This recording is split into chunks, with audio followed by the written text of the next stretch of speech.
we present What Ho Jeeves by P.G. Wodehouse. Starring Michael Horton as Jeeves, Richard Bryars as Bertie Wooster, and Clive Francis as Lord Chuffnell. From the book Thank You, Jeeves, Episode 1, Chuffnell Regis. I was a shade perturbed. Nothing to signify, really, but still a spot concerned.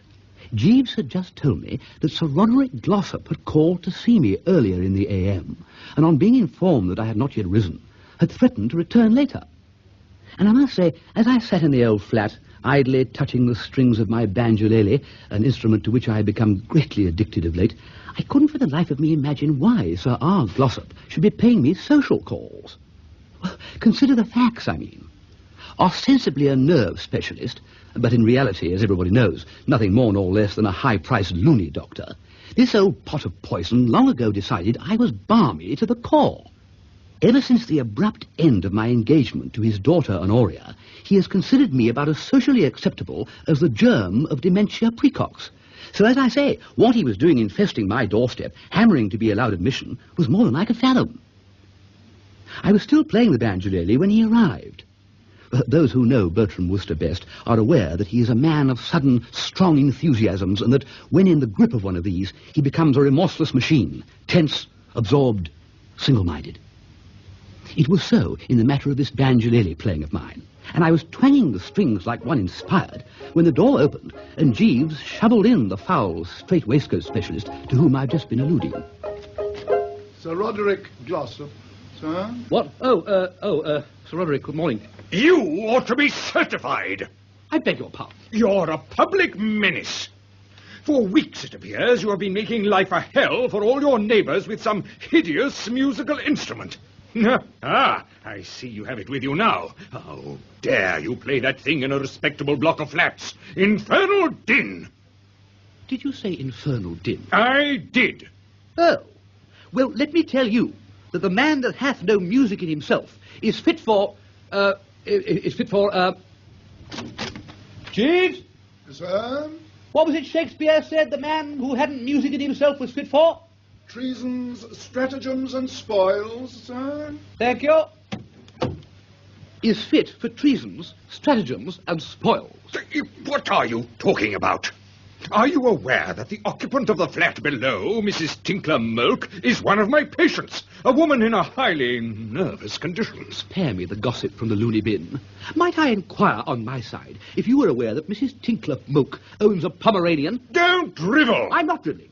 The animal yaps all day and not infrequently far into the night. So Mrs. Tinkler Mulk has had the nerve to complain of my banjolele, has she? Ha ha ha ha! Let her first pluck out the pom which is in her own eye. I am not here to talk about dogs. I wish for your assurance that you will immediately cease annoying this unfortunate woman. I'm sorry she's a cold audience, but my art must come first. That is your final word, is it? It is. Very good. You will hear more of this. And Mrs. Tinkler Mulk will hear more of this. Good morning. Ah, that showed the old crumb.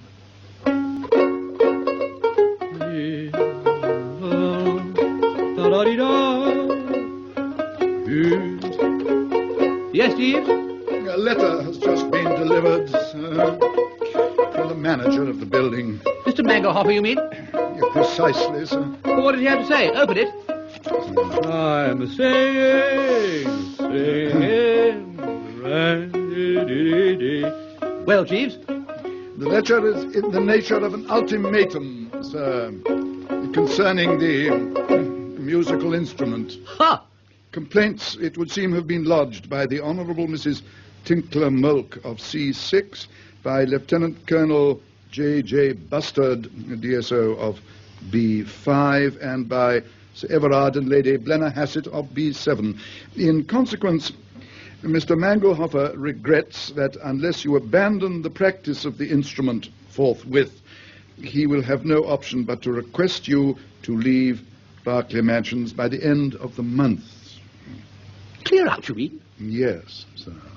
Very well. Then you better tool down to Mr. Manglehopper's office and inform him that I choose the latter alternative, Jeeves. You are proposing to move, sir? Well, surely you cannot imagine that I would ever consider any other course.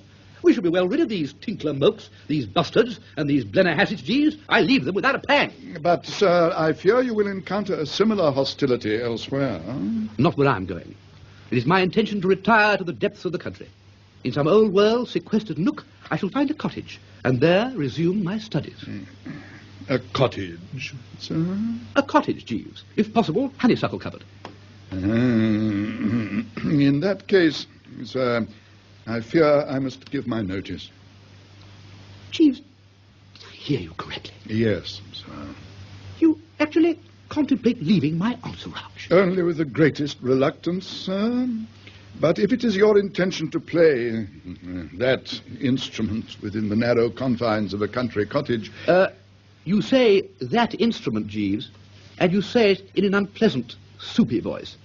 Am I to understand that you dislike this banjolele? Exceedingly, sir. Well, you've stood it all right up to now. With great difficulty, sir. Well, let me tell you that better men than you have stood worse than banjoleles. Are you aware that a certain Bulgarian, Ilya Gospodinov, once played the bagpipes for 24 hours without a stop? Ripley vouches for this in his Believe It or Not. Indeed, sir. But you suppose Gospodinov's personal attendant kicked? A laughable idea. They are made of better stuff than that in Bulgaria. Be Bulgarian, Jeeves. No, sir. I fear I cannot recede from my position. But dash it, you say you are receding from your position. I should have said I cannot abandon the stand which I have taken. You mean this, Jeeves? Yes, sir. You've thought it all out carefully, weighing the pros and cons, balancing this against that? Yes, sir. And you are resolved? Yes, sir.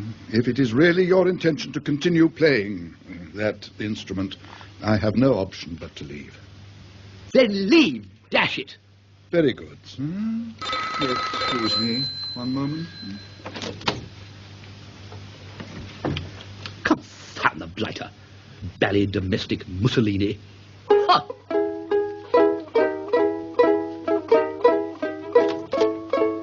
Yes, Jeeves? Lord Chuffnell, sir. Chappie, old friend of my youth. Hello, Bertie. What are you doing at the Jolly Old Trot? Thank you, Jeeves. That will be all. Very good, sir. I say, you're the very chap I wanted to see, Chappie. I can put a bit of business in your way. Business? Yes. How's Chuffnell Regis these days? Oh, the village, you mean? Yes. You still own it, do you? Dozens of cottages at your disposal, what? Well, yes. I'd like to rent one from you instanter. Well, certainly. But why? Well, come along to the drones for a bite of lunch, and I'll tell you. Well, I'd like to, Bertie, but I'm lunching with a man at the Carlton. Well, give him a miss. I couldn't. Well, bring him along then. We'll make it a threesome. Well, I don't think you'd enjoy it, Bertie. He's Sir Roderick Glossop. Oh, got it. Really? But he's just been here. I didn't know you knew him. Well, I don't very well, but he's a great friend of my Aunt Myrtle. And you're lunching with him. Is this wise, Chuffy? Is it prudent? It's an awful ordeal putting on the nosebag with this man. I know, I've done it. Well, I dare say, but I've got to go through with it. I'm hoping he may have found someone to rent Chuffnell Hall for the summer. The ancestral H? I thought you were trying to sell it. Well, I am. But who wants to buy a house with 150 rooms in these times? I can't even give the bally edifice away. No, I'm stuck with it, Bertie, and that's that. However, all this doesn't explain what sends you to Chuffnell Regis. Not the prospect of hobnobbing with my Aunt Myrtle and my cousin Seabury, I take it. What? That pair of pustules? Absolutely not. No, Chuffy, I am studying the banjolele. Yes, I get the idea. So what you require is a cottage both quiet and secluded. Have you one? I've got the very shack for you. It's on the edge of the harbour and not a neighbour within a mile except Police Sergeant Vools. And he plays the harmonium, so you could do duets. Fine. Oh, and there's a troupe of nigger minstrels down there this year. You could study their techniques. Chuffy, it sounds like heaven. I'll come tomorrow, and we shall be able to see something of each other for change. You don't come playing that damn instrument at the hall. Oh, no, man, of course not, no. But I'll drop over to lunch with you most days. Thanks. Don't mention it. Oh, by the way, what has Jeeves got to say about all this? I shouldn't have thought he would care to be cooped up in a cottage with a banjolele. Jeeves has nothing to say on that or any other subject. He may still be in evidence about the flat, but in fact we have parted brass rags. What? Yes. From now on, Jeeves will take the high road, and I'll take the low. He had the immortal rind to tell me that if I didn't give this up, he would resign. I accepted his portfolio. You've really let him go? I have. My self-respect would not permit me to accept the man's terms. I mean, you can push a Wooster just so far. Very good, Jeeves, I said. So be it. I shall watch your future career with considerable interest. That was that. Well, so you've parted with Jeeves, have you? Well. Any objection to my looking in and saying goodbye to him, Bertie? Well, none whatever. He's in the kitchen. Follow the green line. It would be a graceful act. Quite. See, I've always admired his intellect. Oh, me too. No one more. Yes, well, look, I think I'll be popping then, Bertie. Yeah. Well, cheerio. Toodle pipple, man. Cheerio. Dash, Jeeves.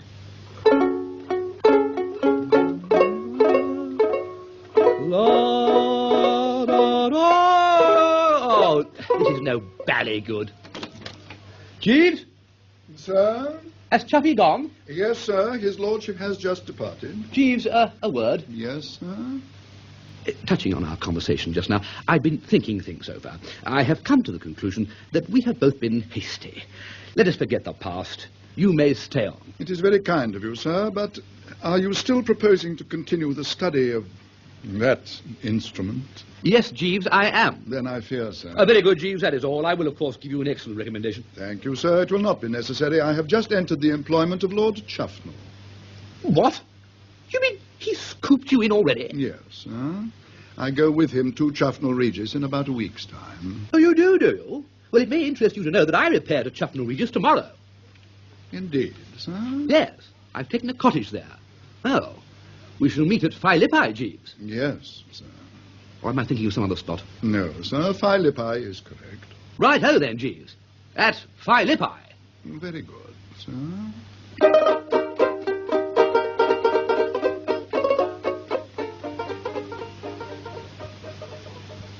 Such, then, is the sequence of events which led up to Bertram Wooster on the morning of July the 15th, standing at the door of Seaview Cottage, Chuffnell Regis, Somerset, surveying the scene before him through the aromatic haze of a meditative gasper. It was the 5th morning of my visit, and I was feeling absolutely in the pink. The sun was shining, the sky was blue. Brinkley, my new man, was chatting across the hedge with our neighbour, Sergeant Vooles, who seemed to have looked in with a view to selling eggs.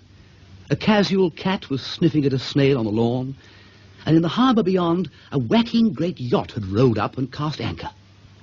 London seemed miles away. Which it was, of course. Even the fact that Jeeves had gone out of my life somehow didn't matter very much. I wouldn't be exaggerating if I said a great peace enveloped the soul. And then, as so often happens on these occasions, the GP was shattered by the most frightful racket, emanating, as far as I could determine, from the old two-seater which I'd parked outside in the road. Buzzing to the gate with all possible speed, I found a small boy tooting my horn with a goodish amount of vim, and I was about to administer one on the side of the head when I recognized Chuffy's repulsive young cousin, Seabury. Hello. Your horn isn't very loud. I say, look, stop that, you little snurge. What are you doing here? You ought to come to lunch. Is Chuffy back then? Yes. In that case, I'm at his service. Brinkley, I'll be out for lunch. Righto, Seabury, shift over and let me drive. So, Chuffy's back, eh? When did he return? Last night. Should we be lunching alone? No. Who's going to be there? Mother and me and some people. A party? I better go and put on another suit. No. You think this one looks all right? No, I don't. I think it looks rotten, but there isn't time. No.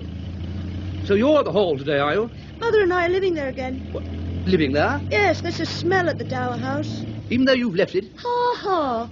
You really want to know? I expect it's my mice. Your what? I've started breeding mice and puppies, and of course they nip a bit. But Mother thinks it's the drains. Can you give me 5 shillings?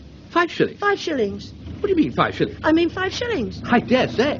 What I want to know is how we suddenly got onto the subject.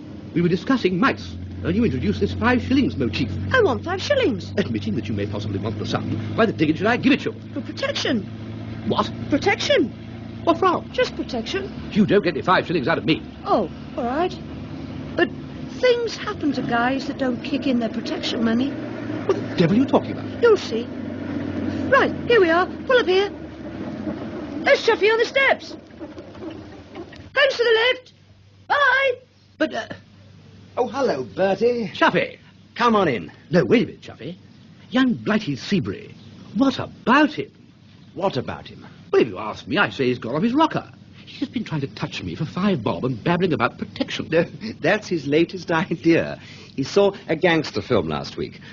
You mean he's turned racketeer? Yes, it's rather amusing. See, he goes around collecting protection money from everybody according to their means. He makes a good living out of it, too. Enterprising kid. No, I'd pay up if I were you. I have. Chuffy, Yes? what does this mean? What does what mean? This attitude of amused tolerance you're suddenly exhibiting towards this foul child and his diseased mind. This ballet cheeriness.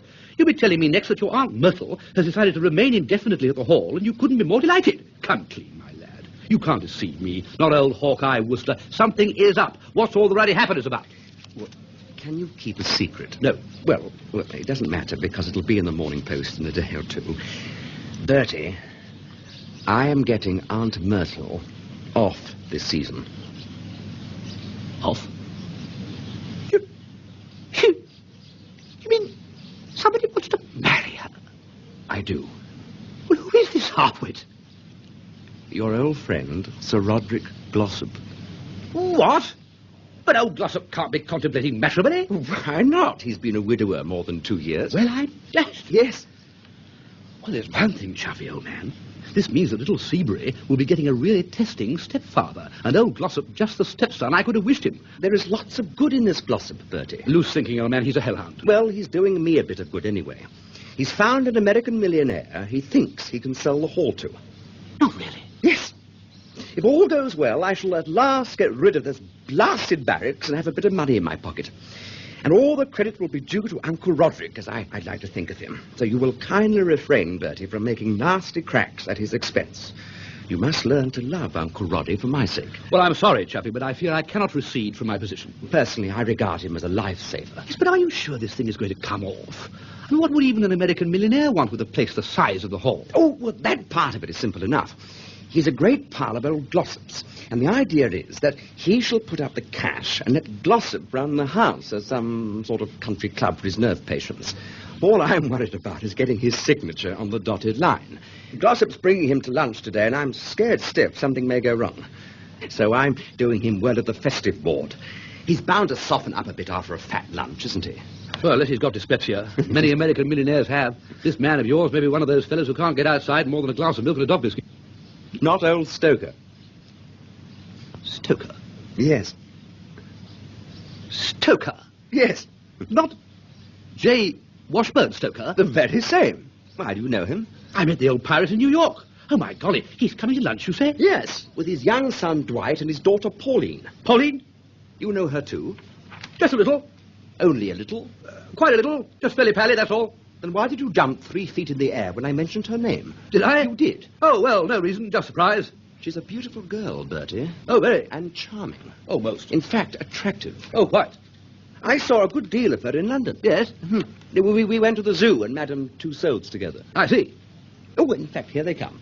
Oh, gosh. Look, Chuffy, old man, I was thinking, if it's all the same to you, it might be better if I didn't join the throng at the luncheon table. Why? Well, J. Washburn Stoker doesn't like me. And it would be deceiving my public to deny that as I skimmed round the side of the house and shot into a vacant bush, I was pretty well a twitter. Chuffy's casual announcement that J. Washburn Stoker and his daughter Pauline were on the strength was about as juicy a biff as I've had for years. And when I've given you the inside story, I think you will agree with me that I was entitled to be about as a twitter as I jolly well liked. A situation fraught with disturbing potentialities had arisen. About 3 months before, you see, I'd popped across to New York for a space, and one night in the course of a beano of some description at the Sherry Netherland, I'd made the acquaintance of this Pauline Stoker. She got right in amongst me. Her beauty maddened me like wine. In New York, I've always found one gets off the mark quickly in matters of the heart. This, I believe, is due to something in the air. At any rate, 2 weeks later, I proposed to Pauline. She accepted me. So far, so good. But mark the sequel. Scarcely 48 hours after that, I received a letter from the father of the bride-to-be notifying me that it would be unnecessary to order the new sponge-bag trousers and gardenia because my nomination had been cancelled. I later learnt that the hand that had flung the monkey wrench into the machinery had been the hand of Sir Roderick Glossop. Over in New York to take a professional look at J. Washburn Stoker's second cousin George, he had seen the announcement in the morning paper and had immediately rung up J.W. to tell him that I was not the ideal son-in-law, being more or less off my onion. And now here I was, sitting in a bush at the back of Chuffnell Hall, while J. Washburn Stoker, Pauline and old Glossop were all tumbling out of a car at the front. Embarrassing, what? Very. However, I didn't have long to ruminate on my predicament, because I'd hardly got settled down comfortably in the bush or shrub when the leaves of the same were suddenly parted by a female hand, and I found myself face to face with Pauline Stoker. Well, well, well. Old Colonel Wooster in person. I thought it was. What are you doing in that bush, Bertie? Nothing. Well, come out and talk to me. Are your father and old Glossop in the vicinity? No. Ah, righto then. Well, well, you little blob of sunshine. You're looking fine. Say, what are you doing in these parts? What, me? I'm temporarily in retirement. I've got a cottage down by the harbour. You must have been surprised to see us. I was. More surprised than pleased, eh? Oh, well, of course, old thing, I'm always delighted to meet you, but when it comes to your father... He's not one of your greatest admirers, is he? Let's hope he doesn't come around the corner and find us with our heads together. He's convinced I'm still pining for you, little knowing that you never had a happier moment in your life than when you got his letter. No, I say. Oh, Bertie, be honest. You know you were delighted and relieved. No, dash it, really, I wish you wouldn't talk like that. I always esteemed you most highly. You did what? Where do you pick up these expressions? Well, I suppose from Jeeves, mostly. My late man. He had a fine vocabulary. When you say late, do you mean he's dead or just unpunctual? He's left me. He didn't like me playing the banjolele, and he is now with Chuffy. Chuffy? Lord Chuffnell. Oh, Bertie, have you known Lord Chuffnell long? Oh, rather. You're great friends? Bosom is the most used. Oh, good. I hoped you were. I wanted to, talk to you about him. I can confide in you, can't I, Bertie? Of course. Oh, I knew I could. That's the comfort of having been engaged to a man. When you break it off, you feel such a sister. You mean you look on me as a brother? Yes, as a brother. How quick you are. And I want you to be very brotherly now. Tell me about Marmaduke. I don't think I know him. Lord Chuffnell, idiot. He's named Marmaduke. Marmaduke? That's why he was always evasive and secretive about it at school. It's a beautiful name. Hello. Nobody says Marmaduke is a beautiful name wantedly without good reason. Hello. All right. Less of the Sherlock stuff. I'm not trying to hide anything. I was just going to tell you. But you love this. Excuse me. This Marmaduke? I'm crazy about it. Good. Don't you worship the way his hair fluffs up behind?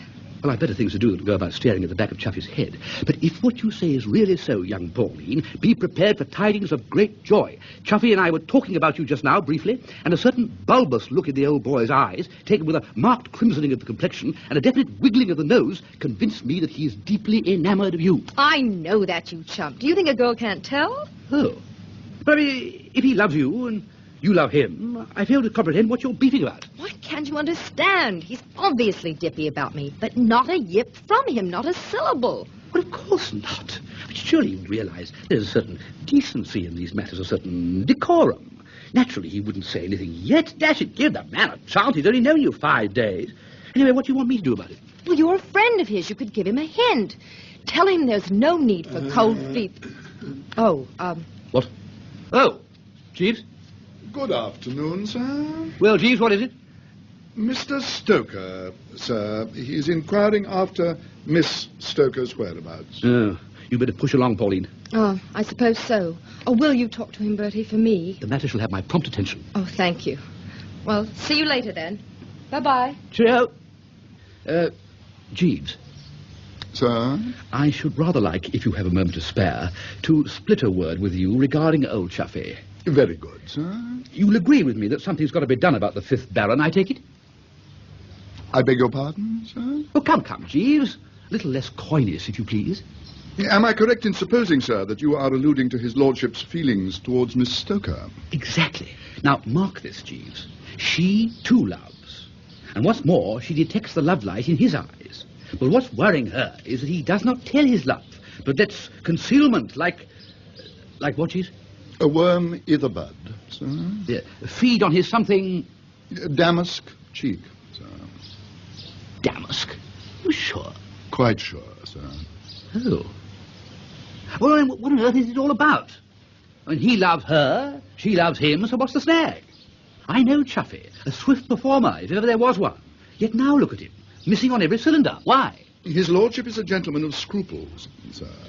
He feels that, being of straitened means himself, he has not the right to propose marriage to a young lady as wealthy as Miss Stoker. But she isn't as rich as all that. Just comfortably off, I should say. No, sir. Mr. Stoker's fortune amounts to as much as $50 million. What? You're talking through your hat, Jeeves. No, sir. I understand that that was the sum which he inherited recently under the will of the late Mr. George Stoker. Good Lord, Jeeves. Has second cousin George handed in his dinner pail? Yes, sir. And left all his money to old Stoker? Precisely, sir. Well, that explains everything, then. I was wondering how he managed to be going about buying vast estates. The young liner in the harbour is his, of course. Yes, sir. Well, but dash it, George must have had nearer relations. Yes, sir. I understand that he disliked them all. You know about him, then? Yes, sir. I saw a good deal of his personal attendant when we were in New York, a man named Benstead. I see. And second cousin George was potty, wasn't he? Certainly extremely eccentric, sir. Any chance of one of those other relations contesting the will? I do not imagine so, sir, but in such a case, Mr. Stoker would rely on Sir Roderick Glossop, of course, to testify that the late Mr. Stoker, while possibly somewhat individual in his habits, was nevertheless perfectly sane. The testimony of so eminent a mental specialist as Sir Roderick would be unassailable. You mean he'd say, why shouldn't a fellow walk about in his hands if he wants to save shoe leather and so forth? Exactly, sir. So there's no chance of Miss Stoker ever being anything except the heiress to $50 million? Oh, virtually none, sir. And yet why, Jeeves? Why all this fuss about money? Chuffy's just being a silly ass. We must talk him out of it. Impossible, sir, I fear. His lordship has a complex. A what? A complex, sir. It seems that he once witnessed a musical comedy in which one of the dramatis personae was a certain impecunious peer, Lord Wat-Watley, who was endeavouring to marry an American heiress. And this individual appears to have made a lasting impression on his mind. He stated to me in the most unequivocal terms that he refused to place himself in a position where comparisons might be instituted. Yes. Well, in that case, Jeeves, we must take a different line with Chuffy. Obviously, the silly fathead must be shoved over the brink. What he needs is a jolt. So do you know what I'm going to do, Jeeves? No, sir. I am going to kiss Miss Stoker and take care that Chuffy sees me do it. Really, sir, I should not advocate... Peace, Jeeves, peace. I've got the whole thing taped out. It came to me in a flash as we were talking. After lunch, you will inform Miss Stoker that I wish to see her here at this rustic bench. You will also arrange that Chuffy follows her. Waiting till I see the whites of his eyes, I shall fold her in a close embrace. If that doesn't work, nothing will. I consider that you will be taking a decided risk, sir. His lordship is in a highly emotional condition. Well, a Wooster can put up with a punch in the eye for the sake of a pal. No, Jeeves, no, Jeeves, no. I desire no further discussion. The thing is settled. All that remains is to fix the time. Let's say 2:30, shall we? Very good, sir. Oh, wait a minute, Jeeves. I spot a flaw straight away. They will arrive together. No, sir. I can easily detain his lordship for a moment on some matter. Such as? I have long been desirous of canvassing his lordship's views as to the desirability of purchasing some new socks. sir. Well, you know how you are when you get on the subject of socks, Jeeves. Don't get carried away and keep him talking for an hour. I want to get this thing over. I quite understand, sir. Righto then. 2:30 it is, what? Very good, sir.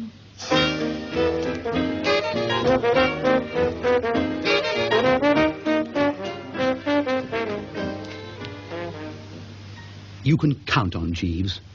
At 2:30 precisely, I observed a gleam of white among the bushes, accompanied by a girl's voice tra-lying like billy-o, and the next moment, Pauline Stoker was in my midst, looking more beautiful than ever, too. Nevertheless, I don't mind admitting I wasn't feeling as yeasty as I would have liked at this juncture. What with having to go without lunch, and knowing that in 5 minutes' time I would probably be nursing a black eye or a swollen beezer, I was, not to beat about the bee, a good deal worked up. Taut, if you know what I mean. On edge. Tense. Pauline had grabbed my arm and was beginning to make some species of communication, but I heard her not. For at this point, I caught sight of Chuffy's hat over a shrub and knew that the moment had come to act. Folding the girl in my arms, I got home on her right eyebrow. It wasn't one of my best, I will admit, but it was a kiss within the meaning of the act, and I fancied that it ought to produce results. And so, no doubt, it would have done, had the fellow under the Homburg hat, who now entered stage left, been Chuffy. But it wasn't. It was old Pop Stoker. Say what you like against civilization, it comes in dashed handy in a crisis like this. There was just one instant when his foot twitched, and it seemed as if what you might call the primitive J. Washburn Stoker was about to find self-expression. But then, civilization prevailed, and pausing only to make a noise like a pig swallowing half a cabbage, he collected Pauline and left me alone, at liberty to think the thing over. Or rather, not quite alone, because suddenly Chuffy bounded into my little sylvan glade, looking noticeably pop-eyed. Look here, Bertie, now, what's all this I hear from Sir Roderick? What's all what you hear, old man? Why didn't you tell me you'd been engaged to Pauline Stoker? I fail to understand you, Chuffnell. Do you expect me to send you a postcard? Well, you could have told me this morning. I saw no reason to do so.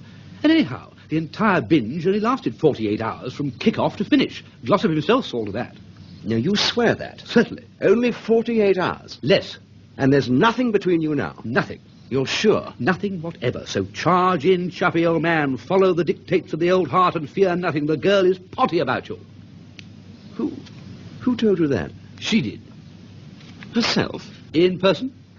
Well, she does really love me? Passionately, I gathered. Well, this has certainly put the butter on the spinach. I feel a new man. Look, I'm awfully sorry if I appeared a bit rattled just now, Bertie, but see, when a fellow's just got engaged to a girl, it's rather a jar to find that she was engaged to somebody else about 2 months before. Are you engaged? Since when? Since about 10 minutes ago. But how about Watley? Who told you about Watley? Jeeves. Well, Jeeves talks far too much. As a matter of fact, Watley didn't enter into the matter at all. Immediately before I fixed things up with Pauline, old Stoker told me he had decided to buy the house. Really? I think it was the port that did it. I lushed him up on the last of the 85. You couldn't have done a wiser thing. Your own idea? No, Jeeves's. Ah, Jeeves is a wonder. A marvel. What a brain. Size 9 1/4, I should say. He eats a lot of fish, you know. What a pity he has no ear for music. Never mind. Well, this is fine, Chuffy. I hope you'll be very, very happy. I can honestly say that I've always looked on Pauline as one of the nicest girls I was ever engaged to. I wish you would stop harping on that engagement, Bertie. Quite. I'm trying to forget you ever were engaged to her. Quite. Yes, well, all right, then. Look, I'd better be getting along. I suppose Stoker will want to talk to me about buying the house. Are you coming? No, thanks, Chuffy, old man. No, I'm not so dashed keen on mingling with your little troupe. I could stand your Aunt Myrtle. I could even stand little Seabury, but add Stoker and Glossop, and the going becomes too sticky for Bertram. I shall take a saunter about the estate until tea time. Then I shall call in on Jeeves for a nice hot cup and a slab of toast. In fact, Jeeves, even muffins would scarcely be out of place on an occasion like this. You heard about Stoker promising to buy the house? Yes, sir. And the engagement? Yes, sir. I suppose old Chuffy is feeling great. Not altogether, sir. Eh? No, sir. I regret to say that there has been something in the nature of a hitch. What? They can't have quarrelled already. No, sir. His lordship's relations with Miss Stoker continue uniformly cordial. It is with Mr. Stoker that he is on distant terms. Oh, my God, what happened? The origin of the trouble was a physical contest between Master Seabury, sir, and Master Dwight Stoker, who, if you recollect, was also a member of the luncheon party. Oh, Dwight, yes. Yes, sir. It appears that from their initial meeting there was a lack of perfect sympathy between the young gentlemen, sir, and this came to a head some 40 minutes after the conclusion of the meal. They had gone off together to the small morning room, and there, it appears, Master Seabury endeavoured to exact from Master Dwight the sum of 1 shilling and 6pence for what he termed protection. Oh, golly. Yes, sir. Master Dwight, I gather, declined in a somewhat high-spirited manner to kick in, as I believe the expression is, and one word led to another, with the result that at about 3:30 sounds indicative of a brawl were heard proceeding from the morning room, and the senior members of the party repairing thither discovered Master Dwight seated on Master Seabury's chest, bumping his head on the carpet. Gosh, Jeeves. Yes, sir. And then? The action became, as it were, general, sir. But the old brigade lent a hand? Yes, sir. The initiative being taken by the Dowager Lady Chuffnell. On witnessing the position of affairs, her ladyship uttered a sharp cry and struck Master Dwight with considerable force on the right ear. Upon which, of course... Precisely, sir. Mr. Stoker, espousing the cause of his son, aimed a powerful kick at Master Seabury. And got him, Jeeves. Tell me you got him. Yes, sir. Master Seabury was rising at the moment, and his attitude was exceptionally well adapted for the receipt of such an attack. The next moment, a heated altercation had broken out between her ladyship and Mr. Stoker. Her ladyship called to Sir Roderick for support, and he, somewhat reluctantly, it appeared to me, proceeded to take Mr. Stoker to task for the assault. High words ensued, and the upshot of it was that Mr. Stoker, with a good deal of warmth, informed Sir Roderick that if he supposed that he, Mr. Stoker, intended to purchase Chuffnell Hall after what had occurred, he, Sir Roderick, was in grave error. Well, get it over with, Jeeves. I can see what's coming. Oh, thanks. Yes, sir. I agree with you that the whole affair has something of the dark inevitability of Greek tragedy. Upon this, his lordship urged Mr. Stoker to disclaim those words, and, such disclaimer not being immediately forthcoming, his lordship, I regret to say, became somewhat unguarded in his speech. Chuffy ticked Stoker on. With considerable vigour, sir, stating in an extremely candid manner his opinion of the latter's character, commercial probity, and even appearance. Oh, that must have put the lid on it. It did appear to create a certain coldness, sir. And then? That terminated the distressing scene, sir. Mr. Stoker returned to his yacht with Miss Stoker and Master Dwight. Sir Roderick has gone to secure accommodation for himself at the local inn. Lady Chuffnell is applying arnica to Master Seabury in his bedroom. His lordship, I believe, is taking the dog for a run in the West Park. And when all this happened, had Chuffy told Stoker he wanted to marry Miss Stoker? No, sir. Well, I can't see how he can very well do it now. I fancy the announcement would not be cordially received, sir. No, they will have to meet by stealth. Even that would be a little difficult, sir.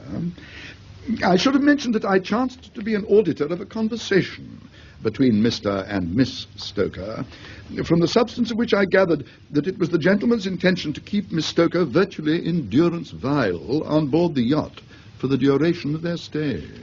But you said he didn't know anything about the engagement.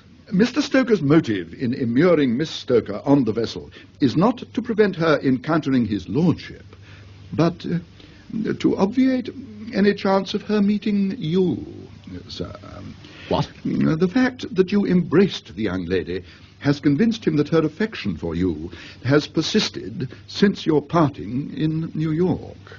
Are you sure you really heard all this, Jeeves? Yes, sir. Well, how did you come to do that? I was conversing with his lordship on one side of a screen of bushes when the conversation I have described broke out on the other side. There was no alternative but to overhear Mr. Stoker's remarks. What? You were talking with Chuffy, did you say? Yes, sir. And he heard all that too? Yes, sir. About me kissing Miss Stoker? Yes, sir. Well, did it seem to stir him up? Yes, sir. What did he say? He mentioned something about scooping out your insides, sir. Jeeves, this calls for careful thought. Advise me. Oh, well, sir, now I would suggest that you do not immediately return to your cottage, where I believe his lordship intends to visit you after walking the dog, but rather spend the next few hours elsewhere. A good ruse, Jeeves. I shall go to Bristol for the evening. I feel a need for the lights and the wine anyhow. Very good, sir. And you think Chuffy will have cooled down by tomorrow? In all probability, sir. But should his lordship refer to the incident again, I think it might be judicious if you were to attempt to persuade him that the spirit in which you embraced Miss Stoker was a purely brotherly one. Brotherly? Brotherly? Well, you think I could get away with that? I fancy so, sir. Right-ho, Jeeves. If you say so. Thank you very much, sir.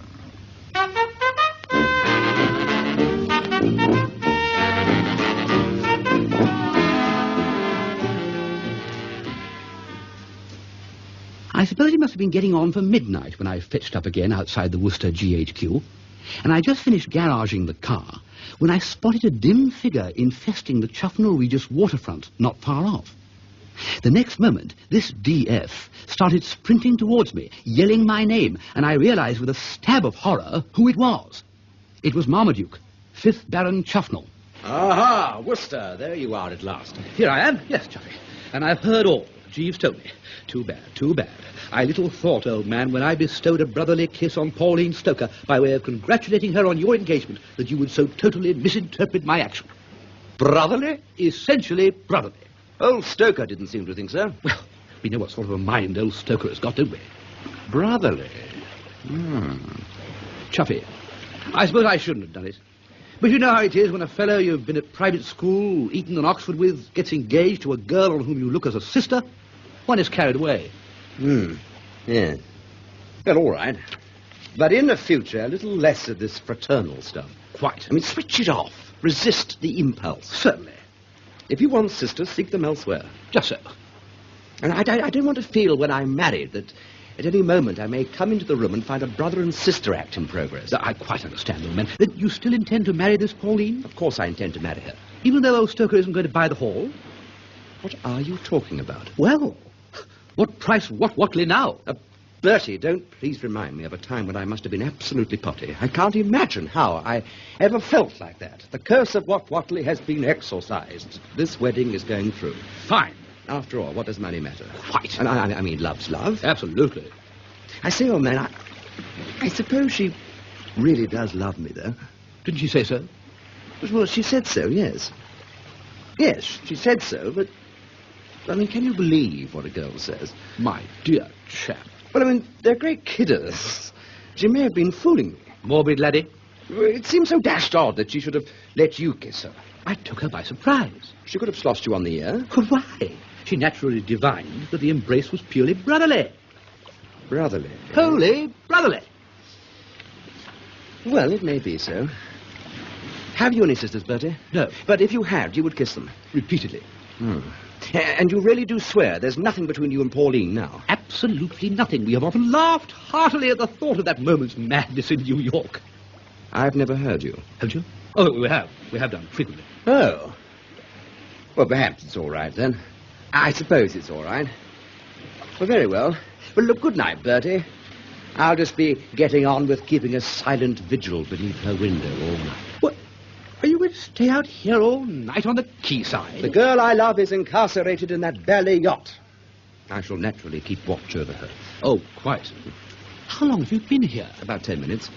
Well, good night, Bertie. A walk round the harbour is indicated. Good night, old man. Good night. Whew.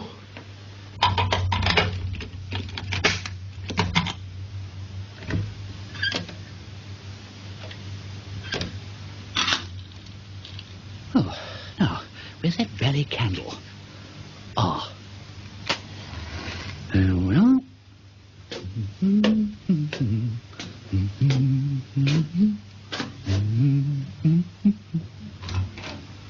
Oh, my golly! Who's that in my bed? It's all right, Bertie. It's only me. Pauline! Oh, gosh!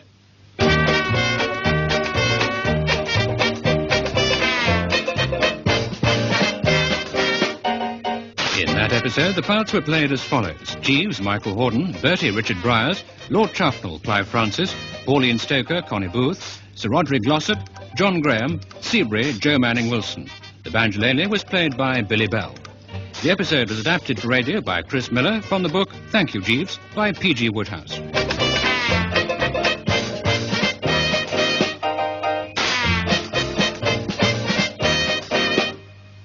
The programme was produced by Peter Titheridge.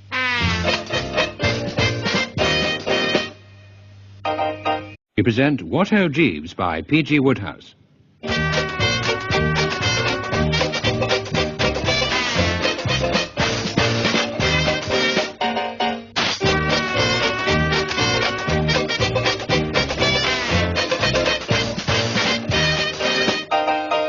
Starring Michael Horden as Jeeves, Richard Bryars as Bertie Wooster, and Clive Francis as Lord Chuffnell.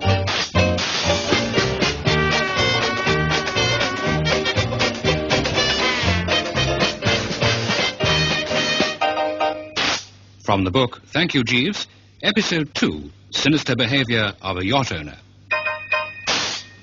It has been well said of Bertram Wooster that he is a man who is at all times glad to see his friends and can be relied upon to greet them with a cheery smile and a gay quip. But I do make one proviso, viz., that the conditions be right. And when I walked into the bedroom of my Chuffnell Regis cottage just after midnight and found that the contents of the bed, reading from left to right, were Pauline Stoker in my heliotrope pyjamas with the old gold stripe, the conditions, whatever else they were most emphatically not right. For I knew that prowling along the quayside, not a quarter of a mile from my front door, was Pauline's fiancé, Marmaduke, 5th Baron Chuffnell. This Chuffnell, I should perhaps explain, had only that afternoon, on hearing that I had kissed the above Pauline, expressed the intentions of scooping out my insides and scattering them to the four winds. So you'll understand why, as I spotted the young Beazle nestling there in my slumberware, I uttered a startled yip, dropped my candle, and leapt a liberal inch and a half from terra firma. It was as if I'd been spiked in the trousering with a gimlet or bodkin. What are you doing here? It's all right. All right? Quite all right. Oh, it's all right, is it? Ah! Don't make such a noise. There's a corpse on the floor. There isn't. I should have noticed it. There is, I tell you. I was groping about with the candle, and my fingers touched something cold and still and clammy. Oh, that's my swimming suit. Your swimming suit? Do you think I came here by airplane? You swam here from your father's yacht? Yes. He was keeping me prisoner on board, so I escaped. But why? Why have you come here? I mean, what is this all about? Oh, that's better. You know, Bertie, steps should be taken about you. Eh? You ought to be in some sort of a home. I am. My own. The point I wish to thrash out is, what are you doing in it? What on earth did you want to kiss me like that for in front of Father this afternoon? It was just plain, straight goofiness. I told you he thinks I'm still pining for you. Now you've given him the perfect excuse for locking me up. You're the one who ought to be locked up. Sir Roderick Glossop's quite right. Why are you still at large? You must have a pull of some kind. The incident to which you allude is readily explained. When I kissed you this afternoon, I thought it was Chuffy behind the bush, not your bally father. I don't understand. If I remember correctly, young P. Stoker, you requested me before lunch to give Chuffy a push in the direction of proposing to you. The idea of the embrace, therefore, was to make him feel, on seeing it, that if he didn't get into action eftsoons or right speedily, he might lose you. You didn't think that out by yourself. That was very sweet of you, Bertie. Oh, we Woosters are sweet, exceedingly sweet when a pal's happiness is in the balance. I can see now why I accepted you that night in New York. There's a sort of woolly-headed duckiness about you. You know, if I wasn't so crazy about Marmaduke, I could easily marry you. Oh, no, don't dream of it. I mean to say... Oh, it's all right. I'm not going to. I'm going to marry Marmaduke. That's why I'm here. Oh, that's why you're here? Yes. I wanted somewhere to lie low till I could get some clothes. I mean, I couldn't go up to the hall in a swimming suit, could I? I suppose not. So you swam ashore to get to Chuffy? Of course. And you didn't see him? See him? He's up at the hall, isn't he? Oh, yes, absolutely. At the hall, definitely, quite. Yes. When did you swim over? About half an hour ago. I see. Why? I told you, to see Marmaduke. This evening, your man Jeeves was saying... My late man. If you remember, he resigned his portfolio last week. All right, your late man. Your late man Jeeves arrived with an early letter from Marmaduke. Oh, boy, was that a letter. I cried 6 pints when I read it. It throbbed with poetry. I felt I couldn't wait another day without seeing him. What was that poem about a woman wailing for her demon lover? A woman wailing for... there you have me. No, Jeeves would know. Well, that's what I felt like. And talking of Jeeves, what a man. Sympathy. He drips with it. Oh, you confided in Jeeves? Oh, yes. And told him what I was going to do. And he didn't try to stop you? Stop me? He was all for it. Oh, he was he? You should have seen him. Such a kind smile. He said you'd be delighted to help me. He did he? Oh, yes.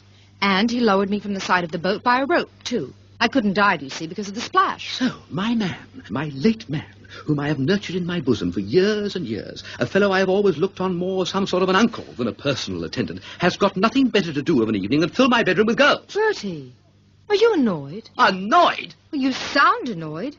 I can't see why. I should have thought you would have been only too glad of the chance of helping me get to the man I love. Aren't you? Oh, quite. But what you and this Jeeves of yours have omitted to take into your calculations is that I have a reputation to keep up, an unspotted name to maintain in its pristine purity. This cannot be done by entertaining girls who arrive in the middle of the night without so much as a buy your leave and coolly pinch your heliotrope pyjamas. I am a reputable bachelor, young Pauline, who has never had his license so much as endorsed. What are people going to say when they find you here? No one is going to find me here. Let us hope not. What about Brinkley, eh? Brinkley? Who's Brinkley? My man. Your late man? My new man. At 9 tomorrow morning, he will bring me tea. Well, you like that. He will bring it to this room. He will approach the bed. He will place it on the table. What on earth for? To facilitate my getting at the cup and sipping. Oh, you mean he'll put the tea on the table? You said he'd put the bed on the table.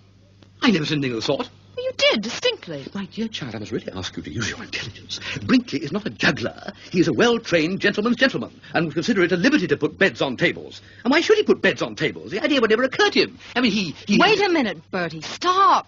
You keep babbling about Brinkley, but there isn't a Brinkley. There is a Brinkley. One Brinkley. And one Brinkley coming into this room at 9 o'clock tomorrow morning and finding you in that bed will be enough to start a scandal which will stagger humanity. I mean, he can't be in the house. Of course he's in the house. Well, then he must be deaf. I made enough noise getting in to wake 6 gentlemen's gentlemen, apart from smashing a window at the back. You smashed a window? I had to, or I wouldn't have got in.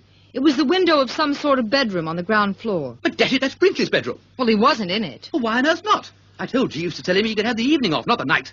I can see what's happened. He's away on a toot somewhere and won't be back for days. Father had a man who did that once. He went out for his evening from our house on East 67th Street, New York, on April the 4th in a bowler hat, gray gloves, and a checked suit. And the next we heard of him was a telegram from Portland, Oregon on April the 10th saying he'd overslept himself and would be back shortly. Well, that's what your Brinkley must have done. Well, let us hope so, because otherwise... Oh, my golly, who's that? It's Father. What have you blown the candle out for? So he can't see a light in the window, of course. If he thinks you're asleep, he may go away. What a hope. Are you really sure it's your father? Positive. Oh. Well, that sounds like him, doesn't it? It does, yes. Oh, gosh. Well, I suppose you'd better go down, Bertie. I suppose so. Or shall we pour water on him from the staircase window? What? Don't dream of it. Dismiss the project utterly and absolutely from your mind. Why? Why? A dry J. Washburn-Stoker seeking an errant daughter is bad enough. A J. Washburn-Stoker stimulated to additional acerbity by a jugful of H2O on the bean, I positively decline to contemplate. I'll have to see him. Well, be careful. How do you mean, careful? Oh, just careful. Still, of course, he may not have a gun. What exactly would you say the odds were for and against? I'm not sure. I'm trying to remember if Father is a Southerner or not. A what? I know he was born at a place called Carterville, but I can't recollect if it was Carterville, Kentucky, or Carterville, Massachusetts. What the biggest difference does it make? Well, if you smirch the honor of a Southerner's family, he's apt to shoot. Would your father consider it smirch the family honor your being here? Bound to, I should think. Yes, I tend to agree. In fact, I think a purist might consider the smirching pretty good. Dash it. Oh, wherever this ghastly parent of yours was born, I shall have to go down and talk to him. That door will be splitting asunder soon. Is there anywhere I can hide? No. Why not? Well, I don't know why not. They don't build these country cottages with secret rooms and underground passages. When you hear me open the front door, just stop breathing. Do you want me to suffocate? I would prefer not to answer that question. Now, be quiet. I'm going down.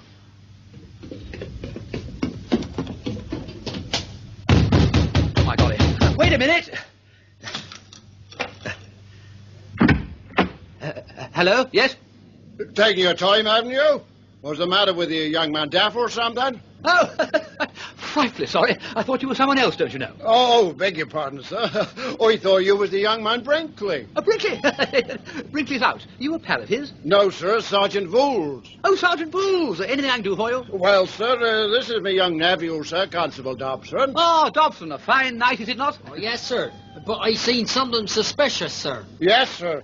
Are you aware, sir, the window broke at the back of your residence? My young nephew has spotted it and thought best to wake me up and have me investigate, see?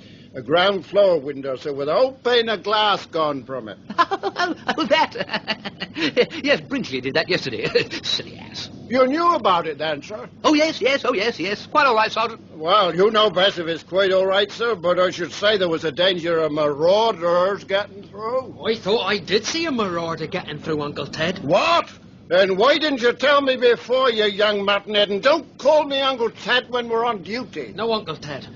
You'd best let us make a search of the house, sir. No, certainly not, Sergeant. No, quite out of the queue. It would be wiser, sir. Sorry, but it can't be done. Absolutely not. Well, please yourself, sir, but you're shackling the place. That's what you're doing, say. There's too much shackling of the police these days.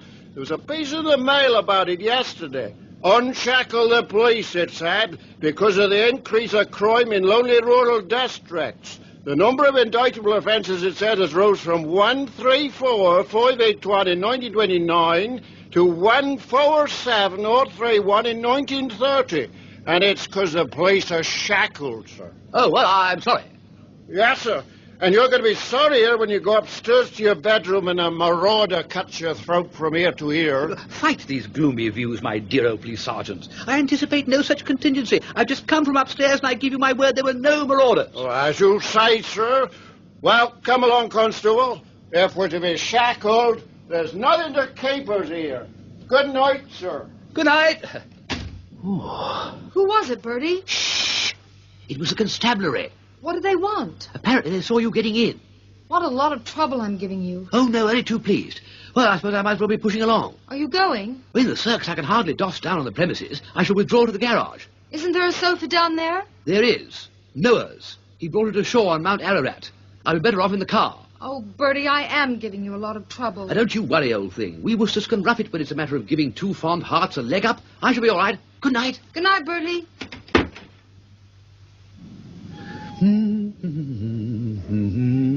Doctor! Constable Dobson. Oh, I beg your pardon, sir. I thought you was the marauder. No, Constable, no. Just me. It's quite all right. I'm just going for a stroll. I understand, sir. A breath of air. You've put it in a nutshell. A breath, as you astutely observe, of air. The house is quite close. Yes, sir. Just over there. I mean stuffy. Oh, yes, sir.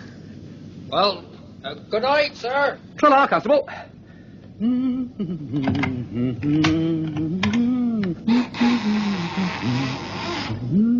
Got ya! Come on out of that garage, you. What? Oh, Sergeant Bowles. Is that you, sir? It is. Sorry to have disturbed you, sir. Can't say it occurred to me you might be in here. No, I thought I'd try and get a bit of sleep in the old two-seater, Sergeant. Yes, sir. Yes, such a warm night, what? Yes, sir. Oh, yes, I often park myself in the car in the summertime. Oh, indeed, sir. Yes, oh, yes. Well, I won't keep you. Good night, Sergeant. Good night, sir. Good night. Oh.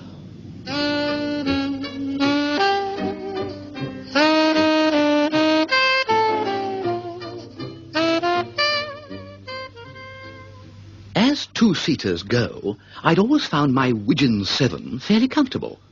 But then I'd never before tried to get the 8 hours in it. And you'd be surprised at the number of knobs and protuberances which suddenly seem to sprout out of a car's upholstery when you seek to convert it into a bed. At any rate, I don't suppose I counted more than about a platoon and a half of sheep before I realized that if I was to have any chance of achieving the dreamless before dawn, it would have to be somewhere a mite less cramped. Accordingly, 2 minutes later, I could have been seen heading towards the southwest corner of my estate, where there stood, I knew, a species of shed or outhouse, used by the gardener by day for stacking his tools and flower pots and whatnot. It seemed to me just the place for Bertram to get his well-earned dollop of sleep. And you know, in no time at all after that, I was reclining on a segment of sacking on the floor of this outhouse or shed, drinking in the aroma of mice and mould, and beginning at last to feel a soothing drowsiness steal over me. Blissful, don't you know? Blissful. But it couldn't last, of course.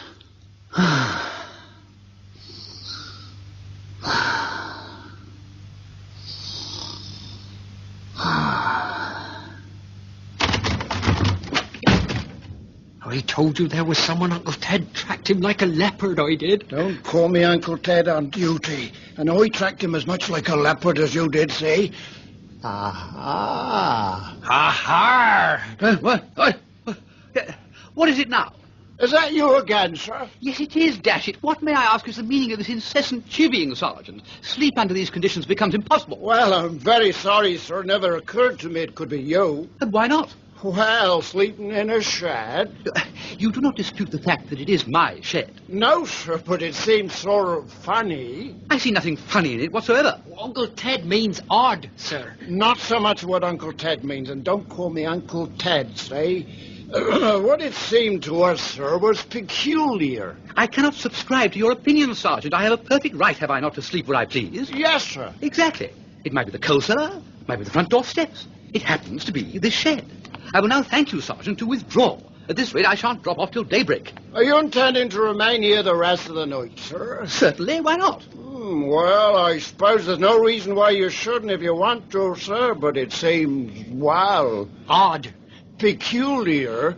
It seems peculiar, see, having a bed of your own, sir, if I might say so. Does it? Well, it so happens that I hate beds. Can't stand them, never could. Very good, sir. Quite a warm day today, sir, wasn't it? Quite. My young nephew here pretty near got a touch of the sun, didn't you, Constable? Made him come over all funny. Indeed. Yes, sir. Sort of seemed to addle the brain. Yes. Well, you must give me all the family medical gossip another day, Sergeant. At the moment, I wish to be alone. Yes, sir. Good night, sir. Good night, Sergeant. Here, if I might ask the question, sir, do you feel a sort of burning feeling about the temples? I beg your pardon? Does your head throb, sir? It's beginning to. Ah. Well, good night, sir, again. Good night, Sergeant. Good night, sir. Good night, Constable. Good night, sir. Good night. Ooh. Now, perhaps I can get some sleep. Perhaps. Ooh. Ooh.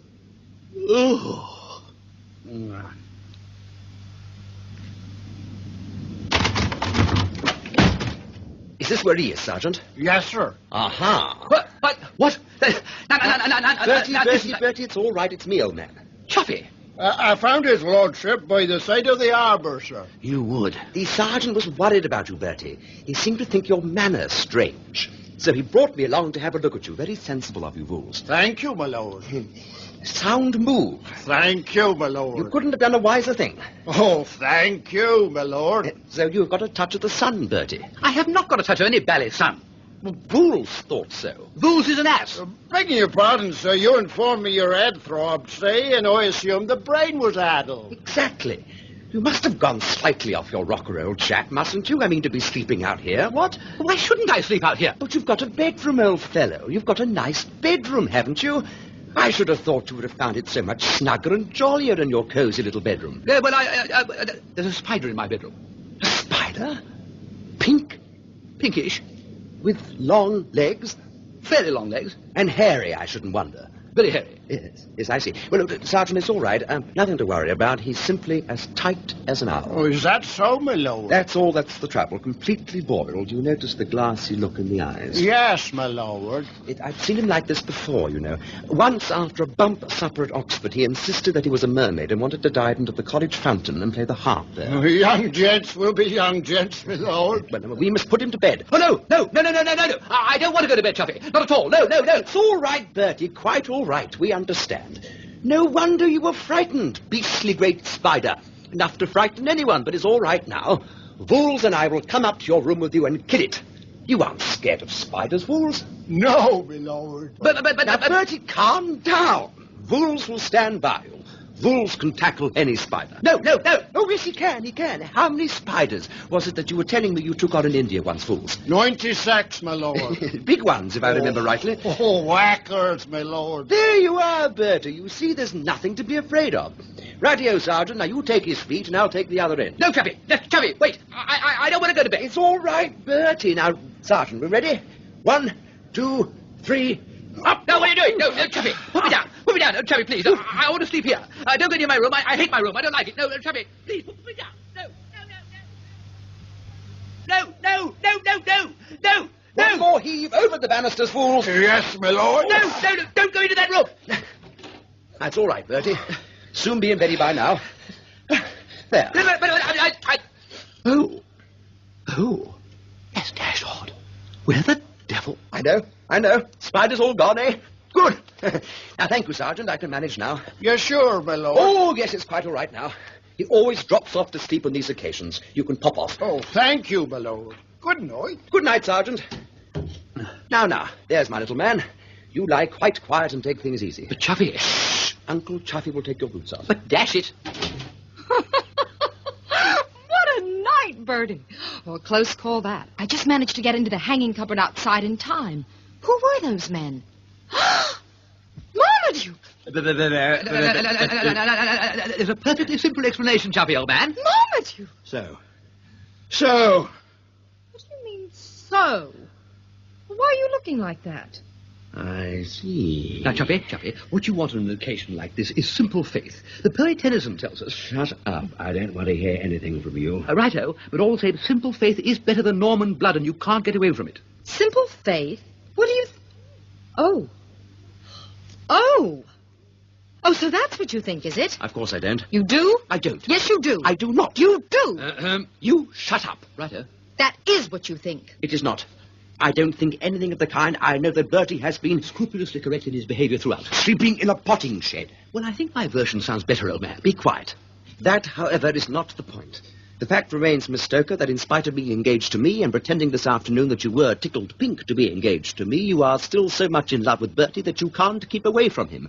You think I don't know all about your being engaged to him in New York, but I do. Only for 48 hours, old thing. As I was saying, I am not complaining, not at all. You have a perfect right to love who you like. Whom? What? Whom? To love whom you like. It's an accusative, being the object of the verb love. Bertie. Jeeves is maybe rather a purist in these matters, I'm afraid. Bertie, will you keep quiet? Of course. You keep shoving your oar in. Sorry. Shan't occur again. Good. Now you've made me forget what I was going to say. Then perhaps you'll just listen to what I'm going to say. Eh? I suppose you've no objection to my putting in a word? Oh, none. Excellent. Well, in the first place, you make me sick. Indeed? Yes, indeed. In the second place, I hope I never see you again in this world or the next. Really? Yes, really. I hate you. I wish I'd never met you. I think you're a worse pig than any that you've got up at that beastly house of yours. I didn't know you kept pigs, Chuffy. Black Berkshires. Well, if that's how you feel... There's money in pigs. All right. If that's how you feel, well, all right. My Uncle Henry used to... Bertie. Hello? I don't want to hear about your Uncle Henry. I'm not interested in your Uncle Henry. It'll be all right with me if your damn Uncle Henry trips over his feet and breaks his blasted neck. Too late, old man. Passed away 3 years ago. Pneumonia. I was only saying he kept pigs. Made a good thing out of them, too. Will you stop? Yes, and will you? Are you going to spend the night here? I wish you would leave off talking and go. That is precisely what I intend to do. Good night. Watch your head. Ow! Ooh! Blast! Ah! Damn! Are you hurt? Yes! Good. Warthog! Right, push off, Bertie. What? Push off. I want to change. Change what? Put on my swimming suit. I'm going back to the yacht. You're not. I am? But I wanted to talk about Chuffy. I never wish to hear his name mentioned again. Oh, come. I don't follow you. Well, when I say, oh, come, I mean, surely you don't intend to give the poor blighter the permanent heir on account of a trifling lover's tiff. Would you mind repeating that? Just the last 3 words. Trifling lover's tiff. I wasn't sure I'd caught them correctly. But dash it, aren't you being a bit hard on Chuffy? It must have been a bit of a shock for the poor fish, after all, barging in and finding you here. Bertie, Hello? ever been hit over the head with a chair? No? You soon may be. Righto. Well, if you won't go, I shall have to change downstairs. Now, wait a minute. You're not really going to swim home, are you? Well, there's nothing to keep me here now, is there? No, but a midnight swim, you're going to find it pretty cold. And wet? I don't care. But, Good night, Bertie. And with that, she biffed off, leaving me, I cannot deny, prey to the gloomiest emotions. I don't mind admitting my heart ached for her. It ached for Chuffy, too, of course. Ached for them both, about sums it up. I mean to say, consider the facts. 2 thoroughly sound eggs, one of which I'd been at school in Oxford with, had gone to the mat together, and having chewed holes in one another, had parted in anger, never, according to present schedule, to meet again. Pitiful. Rotten. No good to man or bee. And yet, there it was. The whole binge was irrevocably off. Well, there's only one thing for the sympathetic bystander to do on these occasions, and after about 10 minutes sitting on the bed feeling sandbagged, I realized what it was. I got up and ankled downstairs. The whiskey bottle was in the cupboard. So was the siphon. So was the glass. And I was just mixing myself the snifter of a lifetime when, for the second time that night, there was a dickens of a knocking at the front door. I can be pushed too far. Fools, enough is enough. This police persecution must stop. It is monstrous and uncalled for. We are not in Russia, fools. There are such things I would have you remember as strong letters to the Times. What the blazes are you talking about, Wooster? Oh, my golly, Mrs. Stoker. Precisely. Now then, where's my daughter? Your daughter, Pauline? That's the daughter I mean. And you ask me where this daughter is? I know where she is. Then why did you ask? She's here! They said her to come in. Don't you try to be funny with me. She is in this house. Oh, really? What makes you think that? I'll tell you. I went to her stateroom half an hour ago and it was empty. Why on earth do you suppose she's come here? Because I know she's infatuated with you. Not at all. She regards me as a sister. Eh? Well, I'm going to search this house. Charge right ahead. I will! Where is it? Oh. That's better.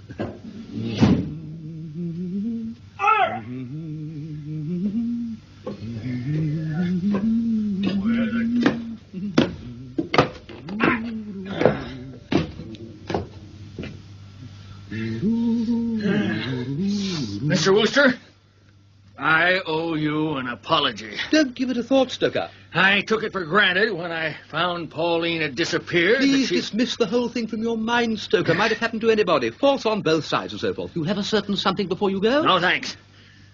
You know, it beats me where she can have gone. I expect she's gone for a swim. At this time of night. Girls do rummy things. Yes, and she's a curious girl. I mean, this infatuation of hers for you, for instance. Oh, that? No. Correct this notion that Miss Stoker is under my fatal spell, Stoker. She laughs herself sick at the sight of me.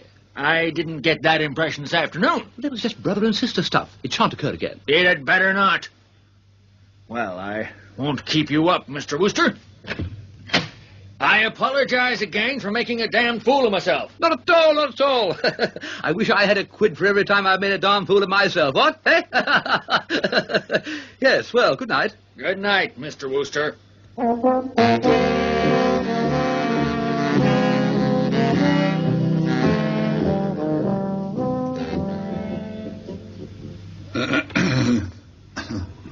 Oh, Jeeves.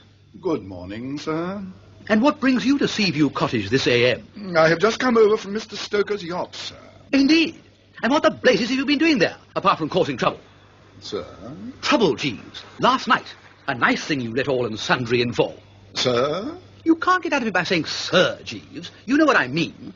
Filling my cottage with females. Why on earth didn't you stop Miss Stoker swimming ashore yestreen, may I ask? I could scarcely take the liberty, sir, of thwarting the young lady in an enterprise on which her heart was so plainly set. She says you urged her on with word and gesture. No, sir. I merely expressed sympathy with her stated aim. You said I would be delighted to put her up for the night. She had already decided to seek refuge in your house, sir. Now, I did nothing more than hazard the opinion that you would do all that lay in your power to assist her. Oh, well, do you know what the outcome was? The upshot, if I may use the term. I was pursued by the police. Indeed, sir? Yes. Naturally, I couldn't sleep in the house with every nook and cranny bulging with blighted girls, so I withdrew to the garage, only to be hounded out by Sergeant Vooles and Constable Dobson. Indeed, sir. I have not met Sergeant Vooles, but I am acquainted with Constable Dobson, a nice young fellow. He is keeping company with Mary, the parlour-maid, at the hall. A red-haired gal, sir. Resist the urge to talk about the colour of parlour-maid's hair, Jeeves. It is not germane to the issue. Stick to the point.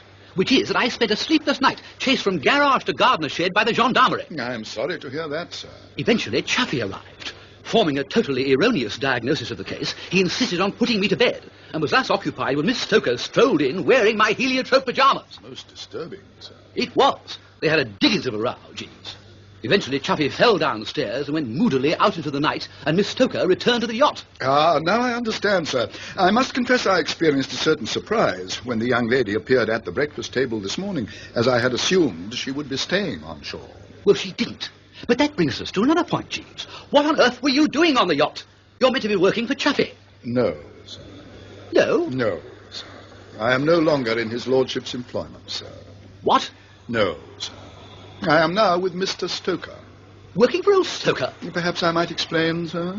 Please do, Jeeves. I'm at a loss. Thank you, sir. Several days ago, sir, Mr. Stoker expressed a wish that I should enter his service and approached me in the matter. I naturally informed his lordship, who instructed me to hold out hope. Why? His lordship was anxious that I should not give Mr. Stoker a definite refusal until the sale of Chuffnell Hall had gone through. Oh, keep him sweetened, what? Precisely, sir.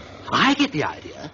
But since Stoker's now put the B on that transaction, what's Chaffee playing at letting you go? If I might continue, sir? Oh, yes, Jeeves, of course. Thank you, sir. Yesterday afternoon, after Mr. Stoker had taken Miss Stoker back to the yacht, it occurred to his lordship that, were I to accept Mr. Stoker's offer of employment, I should be in a position to deliver a letter to Miss Stoker for his lordship, without fear of interception. That letter I accordingly delivered, sir, with results of which you are already aware. I see. Well, Jeeves, I suppose all that matters now is to get these two sundered young hearts together again. What is to be done about this fracture of diplomatic relations? It is a situation that will require careful thought, sir. You mean you haven't any ideas yet? I have only this moment heard what transpired, sir. True. I was forgetting that. Have you had speech with Miss Stoker this morning? No, sir. Well, I can see no point in your going to the hall and tackling Chuffy. He's probably kicking himself already for being such a perfect chump. Miss Stoker is the one who will require the persuasive word, the nicely reasoned argument, in short, the old oil. You better go straight back to the yacht, Jeeves, and see what you can do there. Yes, sir. But it was not with the intention of interviewing his lordship that I came ashore, sir. Once more, I must reiterate that until you informed me just now, I was not aware that anything in the nature of a rift had occurred. My motive in coming here was to hand you a note from Mr. Stoker. A note? Here it is. Oh, thank you. Good Lord. Rummy, Jeeves. Sir? This is a letter of invitation. Indeed, sir. Absolutely. Bidding me to the feast. Dear Mr. Wooster, writes Pop Stoker, I'd be frightfully bucked if you will come and mangle a spot of garbage on the boat tonight. Don't dress. I'll give you the gist of the thing, of course. Peculiar, Jeeves. Certainly unforeseen, sir. Well, I've got to tell you that among my visitors last night was this same Stoker. Having made rather an ass of himself, he actually spoke to me civilly. A thing that I'd have taken 11 to 4 on that he didn't know how to do. That hardly explains his sudden gush of hospitality. No, sir, but I fancy it might be attributed to a conversation which I had this morning with the gentleman. Ah, it was you, was it, who caused this pro-Bertram sentiment? Immediately after breakfast, sir, Mr. Stoker sent for me and inquired if I had once been in your employment. He said that he fancied that he recalled having seen me in your apartment in New York. On my replying in the affirmative, he proceeded to question me with regard to certain incidents in the past. What? The cats in the bedroom? The fish? Yes, sir. And the purloined hat. Oh. I explained to Mr. Stoker that Sir Roderick Glossop had taken a biased view of that occurrence and had thus formed an inaccurate estimate of your mental state. What did old Stoker say to that? He seemed pleased, sir. He appeared to think that he had misjudged you. He said that he ought to have known better than to believe information proceeding from Sir Roderick, to whom he alluded as a bald-headed old son of a... something which for the moment has escaped my memory. It was, I imagine, shortly after this that he must have written this letter inviting you to dinner. Thank you, Jeeves. Not at all, sir. You've done well. Well, in many ways, of course, it's negligible whether Pop Stoker thinks I'm a loony or not. I mean to say, a fellow closely connected by ties of blood with a man who used to walk about in his hands is scarcely in the position, where the question of sanity is concerned, to put on dog and set himself up as Arbiter elegantiarum, sir. Quite. Setting that aside, however, I admit that this change of heart is welcome. It's come at the right time. I shall accept his invitation. I regard it as, The amende honorable, sir? I was going to say olive branch. Or olive branch. The two terms are virtually synonymous. The French phrase I would be inclined to consider perhaps slightly the more exact in the circumstances, carrying with it, as it does, the implication of remorse, of the desire to make restitution. But if you prefer the expression olive branch, by all means employ it, sir.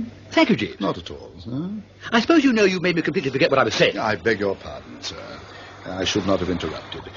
If I recollect, you were observing that it was your intention to accept Mr. Stoker's invitation. Ah, yes. Very well, then. I shall accept his invitation. Whether as olive branch or amende honorable is wholly immaterial and doesn't matter a single solitary damn, Jeeves. No, sir. And shall I tell you why I shall accept his invitation, Jeeves? Because it will enable me to get together with Miss Stoker and plead Chuffy's cause. I understand, sir. Not that it's going to be easy. However, I can but have a stab at it. Yes, sir? I see this invitation says dinner at 7. Bit on the early side, what? I presume that the arrangements have been made with a view to the convenience of Master Dwight Stoker, sir. It is the young gentleman's birthday today, and Mr. Stoker has hired the troupe of Negro minstrels, at present sojourning in Chuffnell Regis, to perform for him. Really? I wonder if there'd be any chance of a word with the one who plays the banjo. There are certain points in his execution I'd like to consult him about. No doubt it could be arranged, sir. I'm making great progress with the banjo lately, Jeeves. Indeed, sir. I say, would you like me to play you What Is This Thing Called Love? No, sir. Your views on the instrument are unchanged? Yes. Oh, well, a pity we couldn't see eye to eye on that matter. Yes. So it can't be helped. It's unfortunate, though. Most unfortunate, sir. Well, tell old Stoker I shall be there at 7 prompt with my hair in a braid. Yes, sir. Or should I write a brief civil note? No, sir, I was instructed to bring back a verbal reply. Righto then, Jeeves. You may go. Very good. In my experience, there are 2 kinds of elderly American. One, the stout and horn-rimmed, is matiness itself. He greets you as if you were a favourite son, starts agitating the cocktail shaker before you know where you are, slips a couple into you with a merry laugh, claps you on the back, tells you a dialect story about 2 Irishmen named Pat and Mike, and, in a word, makes life one grand, sweet song. The other, which runs a good deal to the cold, grey stare and the square jaw, seems to view the English cousin with concern. It is not elfin.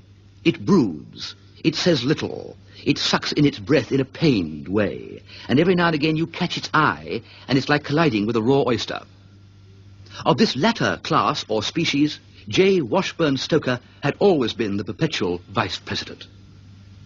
It was with considerable relief, therefore, that I found that tonight he'd eased off a bit. While not precisely affable, he gave a distinct impression of being as nearly affable as he knew how.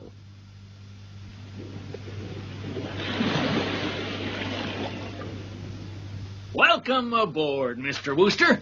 I hope you have no objection to a quiet family evening. Oh, rather not. No, dash good of you to ask me. Just you and Dwight and myself. My daughter's lying down. She has a headache. Oh, really? Well, I'm afraid she found her exertions last night a little too much for her. Exertions? Then she... Yes, you were quite right, Mr. Wooster. She had gone for a swim. Oh, I see, yeah. A fine boat, this, Mr. Stoker. Not many better. You care to look over it? Fine. I'd be glad to show it to you. Now, this is the main saloon. Oh. Now, I'll show you the staterooms, too. Come along. Oh, thanks. I've never done much yachting, and except at Cowes one year, I've never been in a boat this size. Well, there are advantages in having a yacht. Oh, rather. Plenty of room to put your friends up. Heaps. And when you've got 'em, they can't get away so easy as they could ashore. Hey? This is one of the larger guest rooms. Very nice, too. Go in and take a look around. Oh, thanks. Very nice. Locking the door? Yes, Mr. Wooster, I am locking the door. You know, there was a time when I was younger when I would have broken your neck. Really? Look here, I know it's trespassing on your time, but could you tell me what all this is about? You don't know? No, I'm hanged if I do. And you can't guess? No, I'm blessed if I can. Then I'd best tell you from the beginning. Perhaps you recall my visiting you last night. Yes? I thought my daughter was in your cottage. I searched it, but I did not find her. We all make mistakes. Yes. So I went away. And do you know what happened after I left you, Mr. Wooster? I was coming out of the garden gate when your local police sergeant stopped me. He seemed suspicious. Something will have to be done about Vools. The man is a pest. I hope you were pretty terse with him. Not at all. He was only doing his duty. I told him who I was and where I lived. And on learning that I came from this yacht, he asked me to accompany him to the police station. What bally cheek? You mean he pinched you? Oh, no, he wasn't arresting me. He wished me to identify someone who was in custody. But bally cheek all the same. What on earth did he bother you with that sort of job for? Besides, how on earth could you identify anyone? I mean, a stranger in these parts and all that sort of thing. In this instance, it was simple. The prisoner happened to be my daughter, Pauline. What? Yes, Mr. Wooster. It seems that this man, Vools, was in his back garden late last night. It adjoined yours, if you recollect, and he saw a figure climbing out of one of the lower windows of your house. He ran down the garden and caught this individual, and it was my daughter, Pauline. She was wearing a swimming suit. So, you see, you were right when you told me she had probably gone for a swim. Yes. And she must have been with you a few moments before I arrived. And now, perhaps, Mr. Wooster, you can understand what I meant when I said that when I was a younger man, I would have broken your neck. Quite. But nowadays, I'm more sensible. I take the easier way. I say to myself that Mr. Wooster is not the son-in-law I would have chosen personally. But if my hand has been forced, that is all there is to it. Anyway, you're not the gibbering idiot I thought you at one time, I'm glad to say. I've heard since that those stories which caused me to break off Pauline's engagement to you in New York were untrue. So we can consider everything just as it was 3 months ago. We will look upon my letter to you as unwritten. But did you mean... I am assuming that you wish to marry my daughter. I am not quite sure if I understand the precise significance of the expression, but I will take it, that it means that you do. I won't pretend that I'm delighted, but one can't have everything. What are your views on engagements, Mr. Wooster? Engagements? Should they be short or long? Well... I prefer them short. I feel that we'd best put this wedding through as quickly as possible. There are formalities, of course. While these are being attended to, you will naturally be my guest. I'm afraid I can't offer you the freedom of the boat because you're a pretty slippery young gentleman and might suddenly remember a date elsewhere. But I shall do my best to make you comfortable in this room for the next few days. Now, there are books on that shelf. I assume you can read. And there are cigarettes on the table. A steward will bring you the dinner I promised you shortly. Later, I'll send my man along with some pajamas. And now I'll wish you good night, Mr. Wooster. I must be getting along and starting the concert. I can't stay away from my son's birthday party, can I? Even for the pleasure of talking to you. Good night, Mr. Wooster. Oh, gosh.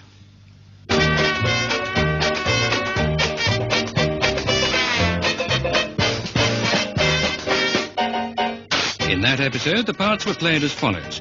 Jeeves, Michael Horden, Bertie, Richard Bryars, Lord Chuffnell, Clive Francis, Pauline Stoker, Connie Booth, J. Washburn-Stoker, Blaine Fairman, Police Sergeant Voules, John Dunbar, P.C. Dobson, John Bull. The episode was adapted for radio by Chris Miller from the book Thank You, Jeeves by P.G. Wodehouse.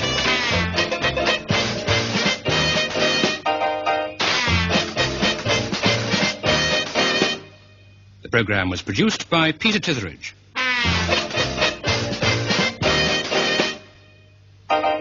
We present What Ho, Jeeves by P.G. Wodehouse.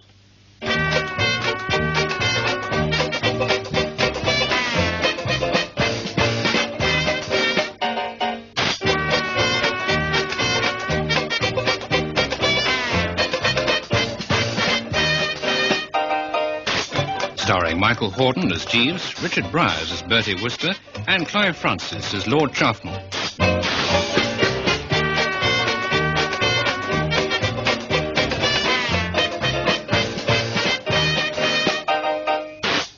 From the book Thank You, Jeeves, Episode 3, The Butter Situation. I can't say I like the look of things. Invited to attend the birthday party of young Dwight Stoker on board J. Washburn-Stoker's yacht, and attracted to the orgy not least by the fact that the Chuffnell Regis nigger minstrels were slated to provide the entertainment, I had arrived on deck at 7 Pip Emma precisely. 10 minutes later, I was a prisoner in one of the staterooms, old Stoker having informed me that, as he now had proof that his daughter Pauline had been in my cottage the night before, a marriage had been arranged and would shortly take place between Mr. Bertram W. Wooster and this same Miss Pauline Stoker. It would be idle to deny that this information sent me reeling against the wallpaper. As J. Washburn closed the door behind him and locked it, I felt like a wild thing caught in a snare. There seemed no avenue of escape.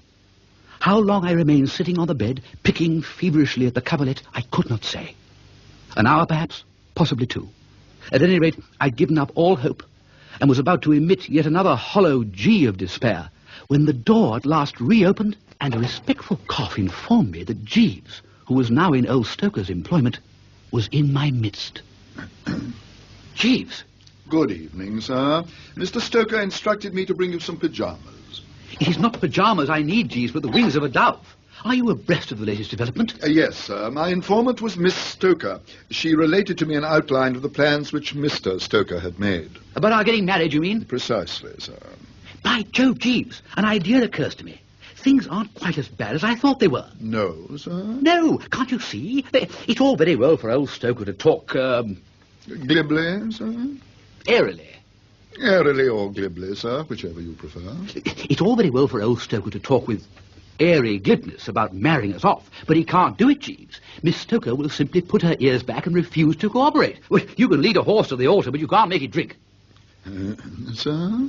Well, Miss Stoker doesn't want to marry me, Jeeves, any more than I want to marry her. She wants to be the next Lady Chuffnell, not Mrs. Bertram Wooster.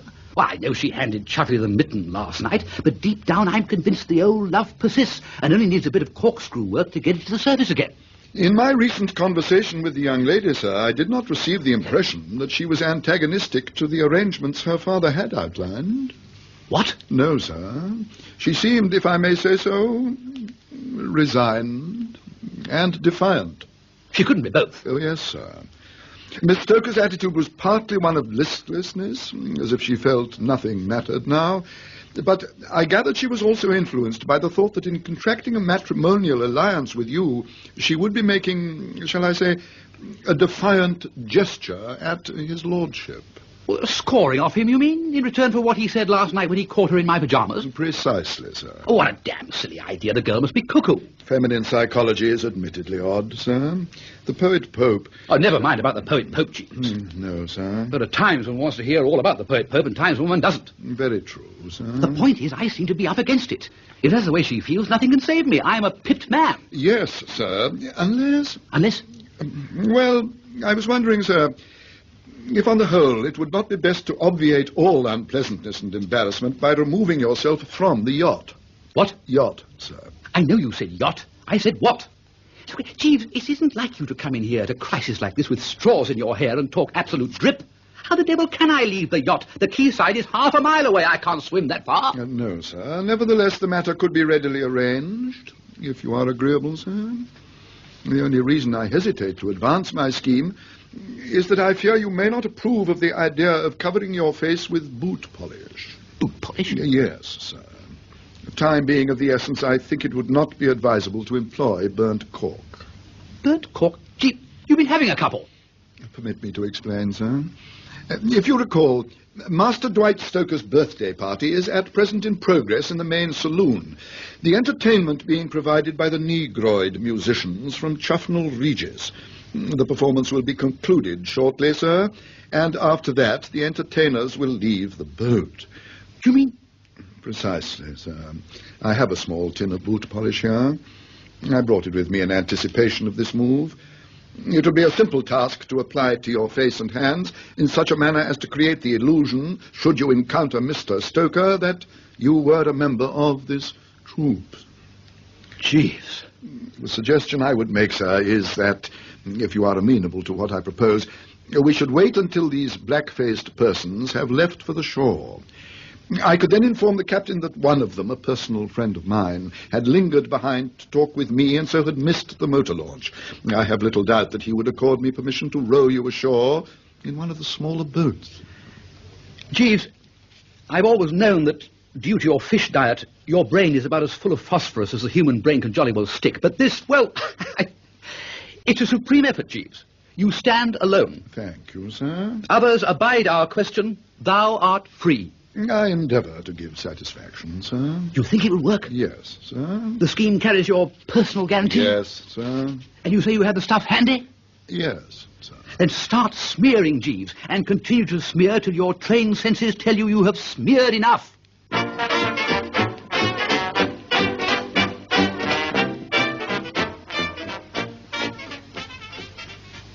When a tactician like Jeeves sets out to shift a fellow from spot A to spot B, from a stateroom on a yacht, for example, to the shore in front of his cottage, there is absolutely nothing to report.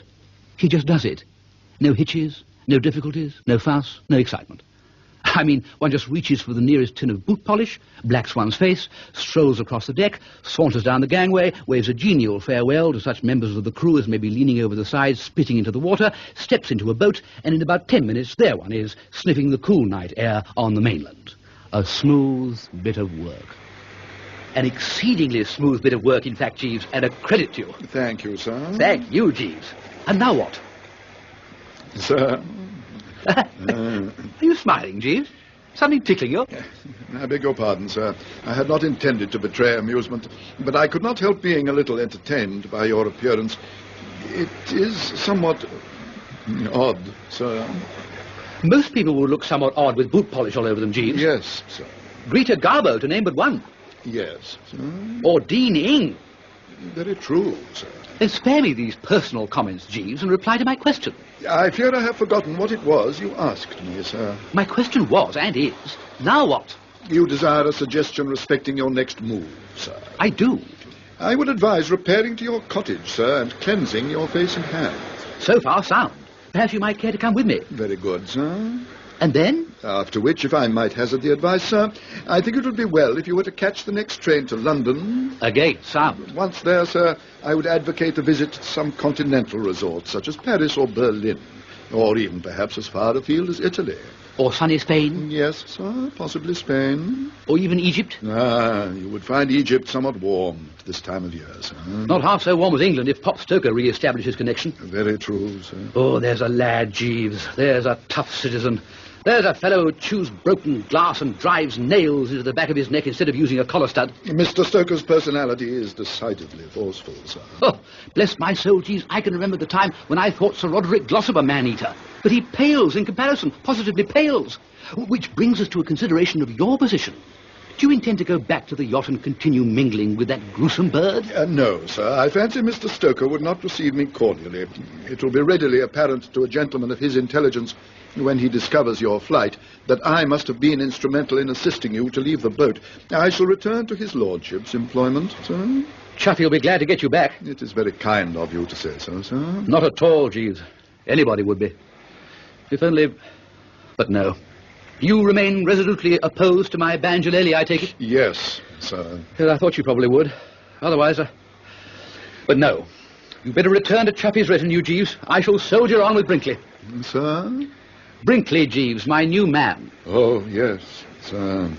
Yeah, I made his acquaintance yesterday, and passing on your message that he might have the evening off. Quite. He hasn't come back from that yet, incidentally. Indeed, sir? No. My theory is that he's gone on the toot of a lifetime. Certainly, if he's trying to drown his sorrows, it ought to take him weeks. A melancholy blighter, Jeeves. Not a sanguine spirit, I agree, sir. Interested in the coming social revolution, he told me. Good Lord. A ballet Bolshevik, eh? No wonder he always looks at me as if he were measuring me for my lamppost. Oh, here we are, Jeeves. Seaview Cottage. The soap and water is my first requirement, I fancy. No, sir. Butter. Butter? For the removal of boot polish, butter is a sine qua non, sir. Oh. Oh, here we are. Home sweet home.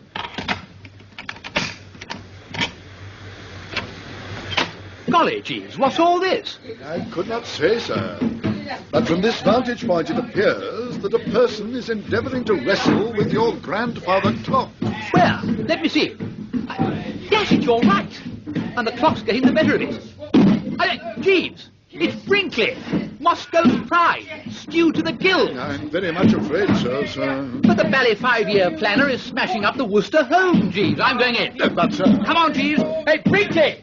Brinkley! Oh, what's going on, Dashing? Hello!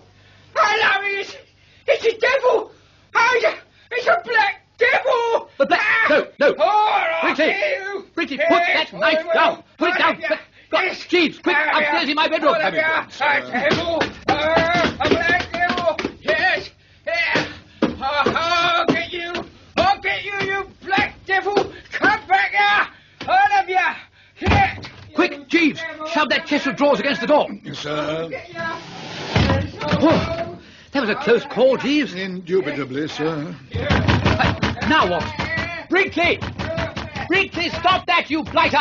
Sir, come out, sir, please, sir. I just want to cut you open, sir, to let it all out, sir. You've got to be killed, sir. It's all right, Brinkley.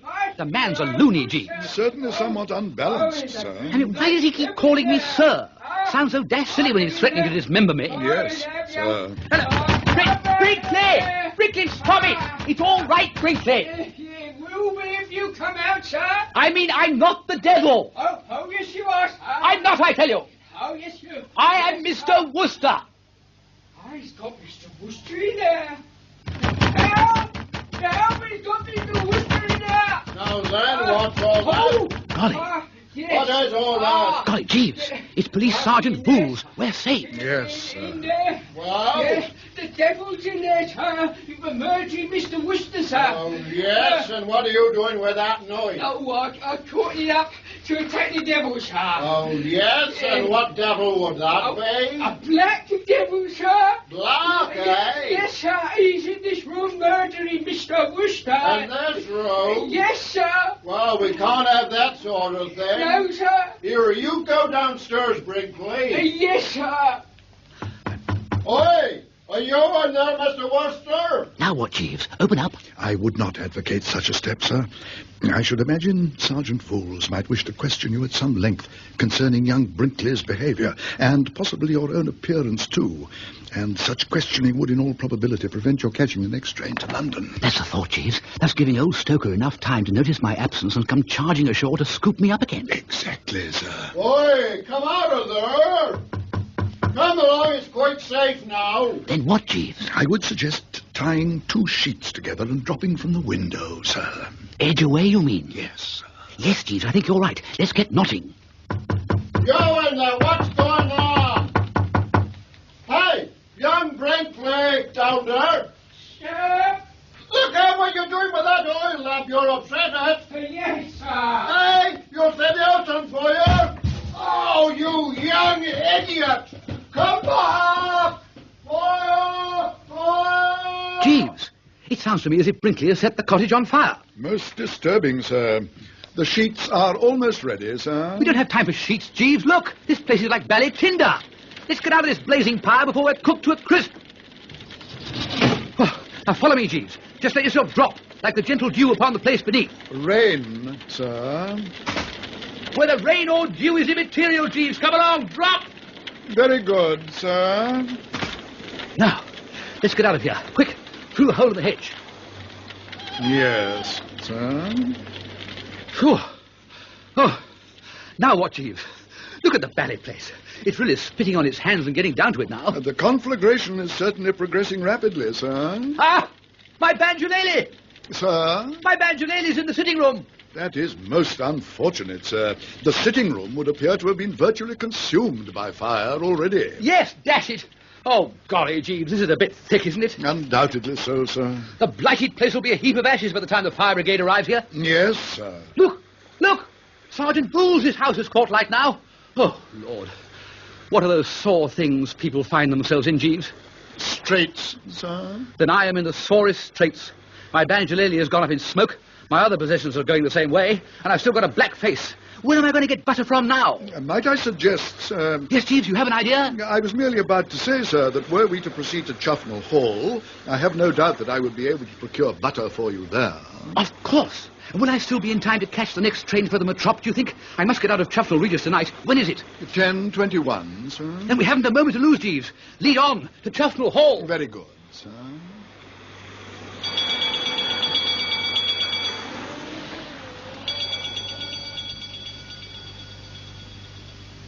When we reached the hall, Jeeves suggested it would be wiser if I were to remain in the grounds while he went to forage for butter, as messing around near the back door was a species of scullery maid he considered might not take too kindly to the introduction of a black-faced Bertram onto the premises.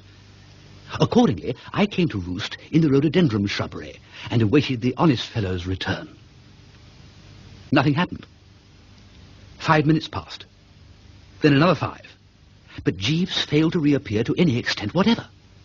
I was baffled, and I was on the point of emerging from my bush with a view to instituting some inquiries, when the sound of someone coming up the drive made me duck down again like a more than usually diffident snail retreating into its shell. For the nocturnal visitor, in addition to walking up the drive, was also singing Lead Kindly Light in a reedy tenor voice. I recognized the voice. It belonged to my plastered personal attendant, Brinkley. The night is dark and I'm far from home. Lead thou me on. Keep thou my feet. I do not have to see the distant sea. One step enough for me. What on earth are you making that foul noise for? Is Lord Chuffnell in? I am Lord Chuffnell. Good evening. What do you mean, good evening? What Is the devil with you? is who? The devil, my lord. You're tight. Yes, my lord. Get out. Oh! Get out. Ah! Go on, go away. Oh. Don't come back. Oh! Go on, go away. Oh. I say, Chuffy. Who the devil's that? It's only me, Chuffy, in this bush. Who is it? Bertie. Bertie? That's right. Oh. Hang on, I'm coming out. I say, you put it across that fellow properly, Chuffy. I liked your work. It was particularly agreeable to me to see him so adequately handled, because I've been wishing all evening I had the nerve to kick him myself. Who was he? My man, Brinkley. What was he doing here? I fancy he was looking for me. But why wasn't he at the cottage then? Oh, I'm afraid you're a cottage short, Chuffy, old man. I regret to report that Brinkley has just burned it down. What? He burned the cottage? How? Why? Just a whim. I suppose it seemed a good idea to him at the time. But why on earth should he burn a cottage? One cannot attempt to fathom the psychology of blokes like Brinkley, Chuffy. They move in a mysterious way their wonders to perform. Suffice it that he did. Are you sure it wasn't you? My dear chap. It sounds the sort of silly, fat-headed thing that you would do. What do you want here anyway? Who asked you to come? Last night you entertained that is a certain young lady in your pajamas. Tonight you stroll up and down my drive. Now, if you think that I know, I understand, Chuffy, old man. Painful misunderstanding, coolness, a disposition to disapprove of Bertram. I'm sorry. Well, what were you doing in that bush? Well, the thing is, Chuffy, I was waiting for Jeeves to bring me butter, but he seems to have got lost. So perhaps you could weigh in with the necessary instead. Butter? Look at me. Oh, I see. Look, I do understand. Look, well, you better come in and sleep it off, Bertie. Come on. What? You can walk. What? No, wait, no, it's not what you think. It's not what you think at all. No, listen. British Constitution. She sells seashells by the seashore. He stood at the entrance of Burgess's fish sauce shop, welcoming him in. Oh, then you're not tight. Not a bit. But you sit in bushes and your face is black. I know, but hold the line, Chuffy, and I will tell you all, for I have a very strange story to relate, old man. A strange story to relate. So you see, Chuffy, butter. Slabs of butter. If you have butter, prepare to shed it now. Jeeves has clearly fallen down on the job, so you are by way of being my last hope. Now, I'll just saunter about out here, shall I, while you pop in the kitchen and secure the stuff, eh? You do realize, don't you, old egg, well, the time is of the very essence. I shall only just be able to catch the train as it is. Let me get this straight.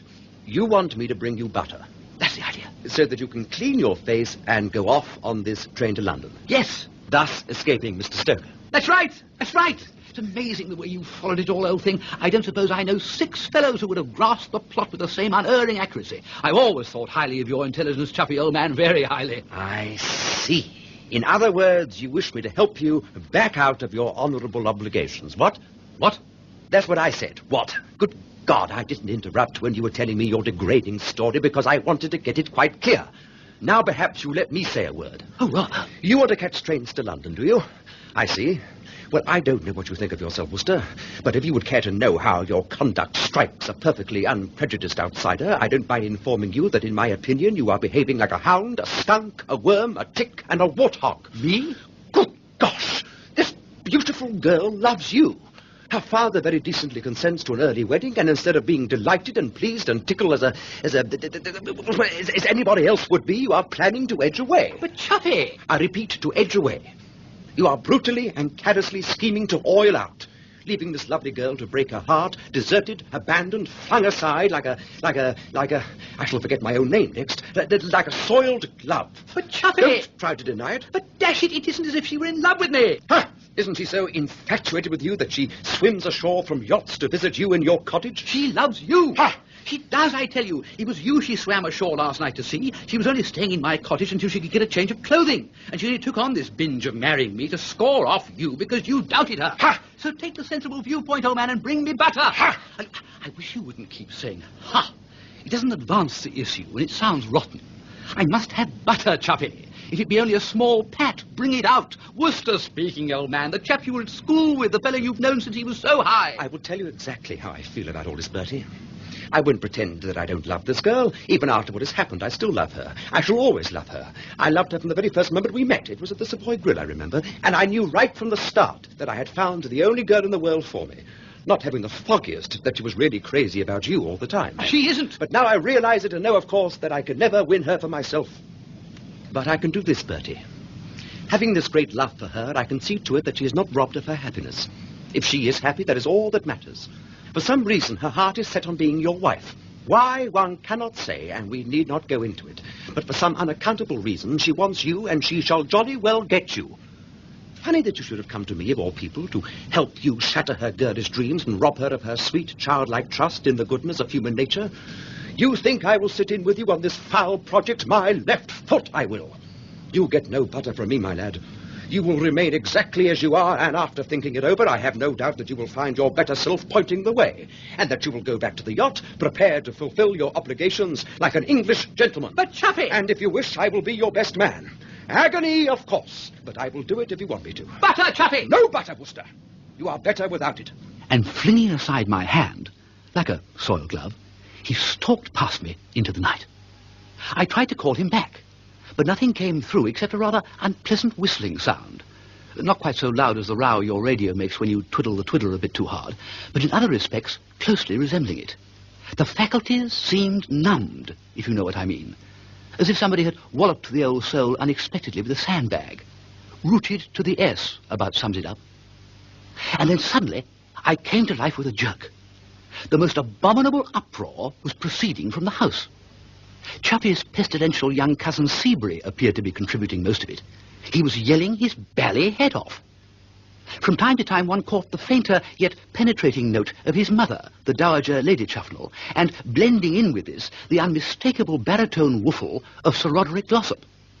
The whole appeared to be proceeding from the drawing-room, and except for one time when I was sauntering in Hyde Park and suddenly found myself mixed up in a community singing, I've never heard anything like it.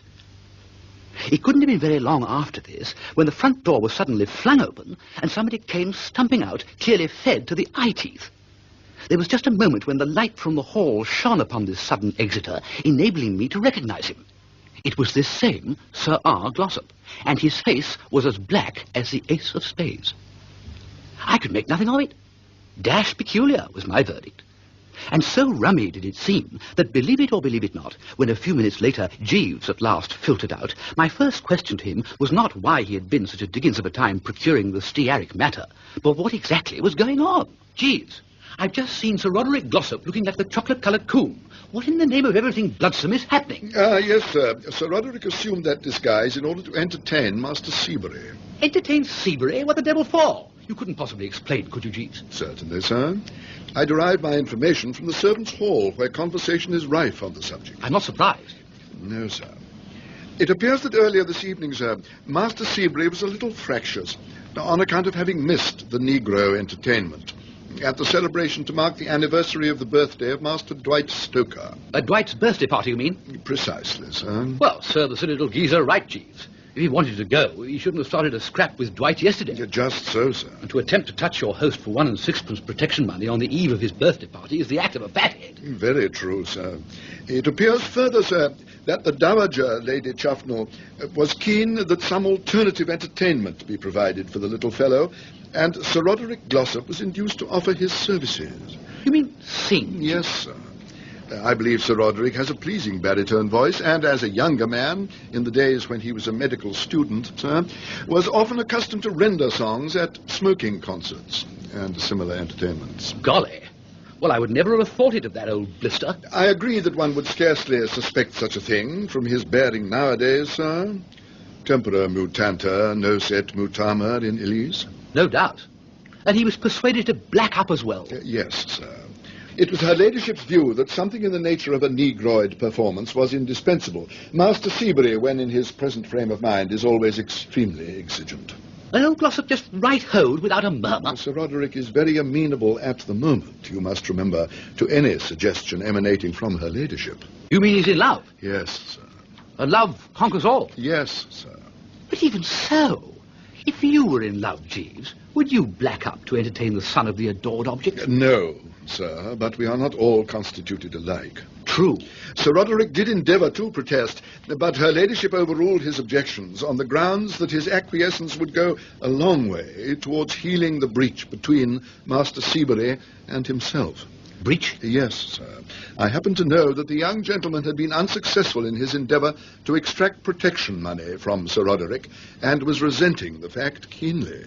He tried to gouge the old boy. Yes, sir, for 10 shillings. I had this information from the young gentleman himself yesterday. They all confide in you, Jeeves. Yes, sir. An old gossip wouldn't kick in? No, sir. Instead, he read the young gentleman something of a lecture, what the latter described as pie jaws. And I happen to know that hard feelings existed as a consequence on the young gentleman's side. So much so, indeed, that his thoughts were turning towards constructing some sort of booby trap for Sir Roderick. He wouldn't have the nerve to do the dirty on a future stepfather, would he? He has already done so, sir. What? Yes, sir. And the disturbance you no doubt heard shortly before Sir Roderick left the house was caused by Sir Roderick inflicting a personal assault on the young gentleman by way of reprisal. I see. It sounded as if little Seabury was being murdered. No such luck, I take it? No, sir, I think not. Although I was not an actual eyewitness of the episode, I derived this information from Mary, the parlour-maid, who was present in person. Present? Peeping through the door. Sir Roderick's negroid appearance, when she encountered him earlier this evening on the stairs, seemed to have affected the girl powerfully, and she tells me that she had followed him about ever since, waiting to see what he would do next. I gathered that his aspect fascinated her. She is inclined to be somewhat frivolous in her mental attitude, like so many of these young girls. And what occurred? The affair may be said to have had its inception, sir, when Sir Roderick, passing through the hall, fell a victim to the young gentleman's booby trap. Incensed by this, he appears to have hastened to the drawing-room, where he immediately subjected Master Seabury to a severe castigation. Her ladyship vainly endeavoured to induce him to desist, but he was firm in his refusal. The upshot of the matter was a definite rift between her ladyship and Sir Roderick, the former stating that she never wished to see him again, the latter asseverating that if he could once get safely out of this pestilential house, he would never darken its doors again. A real mix-up? Yes, sir. And the engagement's off? Yes, sir. The affection which her ladyship felt for Sir Roderick was instantaneously swept away on the tidal wave of injured mother love. It's rather well put, Jeeves. Thank you, sir. Not at all. So Sir Roderick has pushed off forever? Apparently, sir. I say, a lot of trouble Chapnell Hall is seeing these days, almost as if there was a curse on the place. Yes, if one were superstitious, one might certainly suppose so, sir. Well, if there wasn't a curse on it before, you can bet there are about 57 now. I heard old Glossop applying them as he passed. He was much moved, Jeeves. So I should imagine so. Or he would scarcely have left the house in that condition. How do you mean? Well, sir, if you consider, it will scarcely be feasible for him to return to his hotel in the existing circumstances. His appearance would excite remark. Nor, after what has occurred, can he very well return to the hall. Good Lord, Jeeves, you open up a new line of thought. Look, let me just review this. He can't go to his hotel. No, I see that. And he can't crawl back to the Dowager Lady C and ask for shelter. No, I see that too. It's a dead stymie.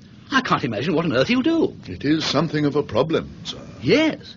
Do you know, Jeeves, scurvily as that man has treated me in the past, I can't help feeling sorry for him. I do, absolutely. He's in such an awful jam. It was bad enough for me being a black-faced wanderer, but I hadn't the position to keep up that he has. I mean to say, the world, observing me in this condition, might quite easily have just shrugged its shoulders and murmured, young blood, or worse to that effect, what? Yes, sir. But not with an eminent Harley Street nerve specialist like him. Very true, sir. Well, well, well. Dear, dear, dear. I suppose if you come right down to it, this is the vengeance of heaven. Quite possibly, sir. It just shows how we ought always to be kind, even to the humblest Jeeves. For years, this Glossop has trampled on my face with spiked shoes, and see where it's landed him. What would have happened if we'd been on chummy terms at this juncture? He would have been on velvet. Observing him shooting past just now, I should have stopped him. I should have called out to him. I should have said, "Hi, Sir Roderick, half a second. Don't go roaming about the place in make-up. Stick around here for a while. Pretty soon, Jeeves will be arriving with the necessary butter, and all will be well." Well, shouldn't I have said that, Jeeves? Something of that general trend, no doubt, sir. And he would have been saved from this fearful situation, this sore strait in which he now finds himself. I dare say that man won't be able to get butter till well on in the morning. And all because he wouldn't treat me decently in the past. Well, makes you think a bit, that, Jeeves, what? Yes, sir. There's no use talking about it, of course. What's done is done. Very true, sir. The moving finger writes, and having writ moves on, nor all your piety and wit can lure it back to cancel half a line, or all your tears wash out a word of it. Quite. Very true. However, Jeeves, this chatter may be all very well, but I have a train to catch, so I will trouble you now to disgorge the butter, if you please. I'm extremely sorry to be obliged to inform you, sir, that owing to Master Seabury's booby trap for Sir Roderick having been made in the nature of an old-fashioned butter slide, sir, there is now no butter in the house. What? Yes, sir. No butter? No butter, sir. But, Jeeves, this is frightful. Most disturbing, sir. The adjective disturbing, Jeeves, seems to me to miss the facts by about 10 parasangs. You mean this repulsive little aeroplane-eared son of a whatnot used all the house's butter on his butter slide? Yes, sir. Sir Roderick appears to have fallen with some heaviness, sir. And the parlour-maid Mary spoke of it with a good deal of animation, comparing his descent to the delivery of a ton of coals. I confess the imagery somewhat surprised me, for she is not a highly imaginative girl. Jeeves? Sir? Could we perhaps return to the matter in hand? What am I going to do? Sir? Without butter, Jeeves, what am I going to do? I fear that it will be necessary to postpone the cleansing of your face till a later date, sir. I shall be in a position to supply you with butter tomorrow. And tonight? Tonight, I am afraid, sir, you must be content to remain in statu quo. Well? A Latin expression, sir. You mean nothing can be done till tomorrow? I fear not, sir. It is vexing. You would go so far as to describe it as that? Yes, sir. Most vexing. Oh, well, just as you say, Jeeves. Have you a cigarette? Turkish or Virginian, sir? Both. Thank you. And what... Oh, thank you, Jeeves.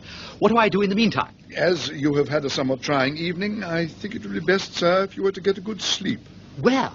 I've already seen Chuffy, and he won't have me in the house. So where, Jeeves? On the lawn? If I might make the suggestion, sir, I think you would be more comfortable in the Dower House. It is only a short distance across the park, and now Lady Chuffnell and Master Seabury have taken up residence in the hall. It is unoccupied. It can't be. They wouldn't leave it empty. One of the gardeners is acting as caretaker, sir, but at this hour he is always down at the Chuffnell Arms in the village. It will be quite simple for you to effect an entrance and establish yourself in one of the upper rooms without his cognizance, and tomorrow morning I could join you there with the necessary materials. It's not my idea of a frightfully large evening, Jeeves. You've nothing brighter to suggest? No, sir. You wouldn't consider letting me have your bed for the night? No, sir. I see. Then I might as well be moving. Yes, sir. Good night, then, Jeeves. Good night, sir.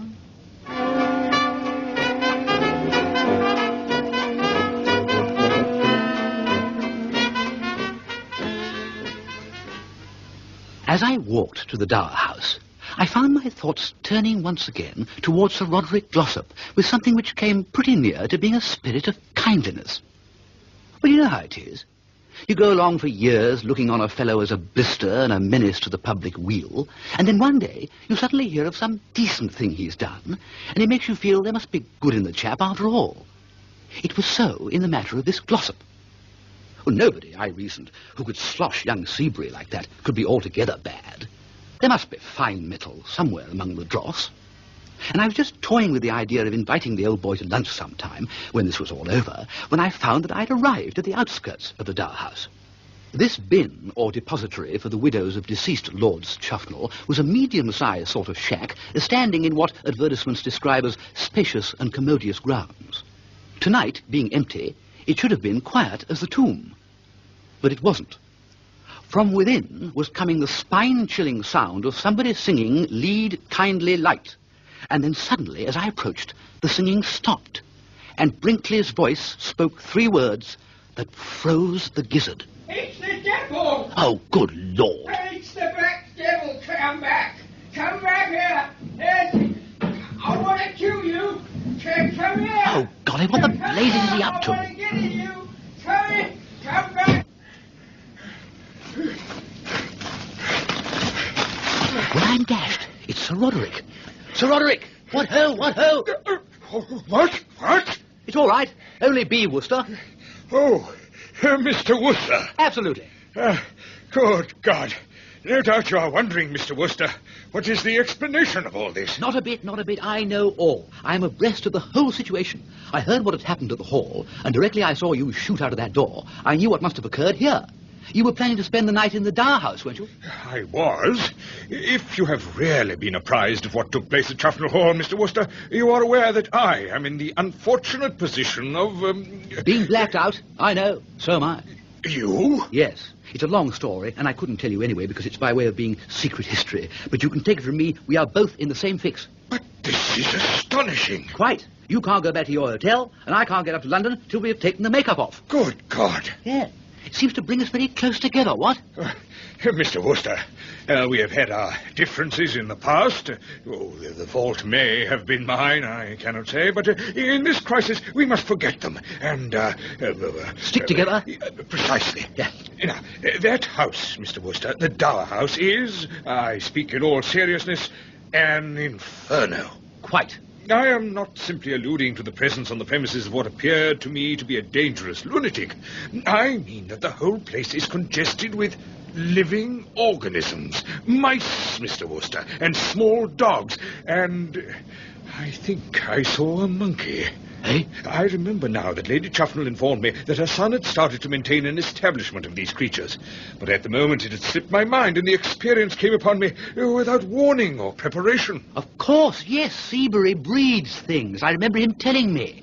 So you were snootered by the menagerie. Shall I tell you of my experiences beneath that roof, Mr. Wooster? Do. We have the night before us. It was a nightmare. I had scarcely entered the place when a voice addressed me from a dark corner of the kitchen, which was the room in which I first found myself. "I see you, you old muddler," was the phrase it employed. Dashed familiar. I need hardly tell you what consternation it occasioned me. I bit my tongue severely. Then, divining that speaker was merely a parrot, I hastened from the room. I had scarcely reached the stairs when I observed a hideous form, a little short, broad, bow-legged individual with long arms and a dark, wizened face. He was wearing clothes of some description, and he walked rapidly, lurching from side to side and gibbering. In my present cool frame of mind, I realized that it must have been a monkey. But at the time... Oh, what a home, eh? Add little Seabury and what a home.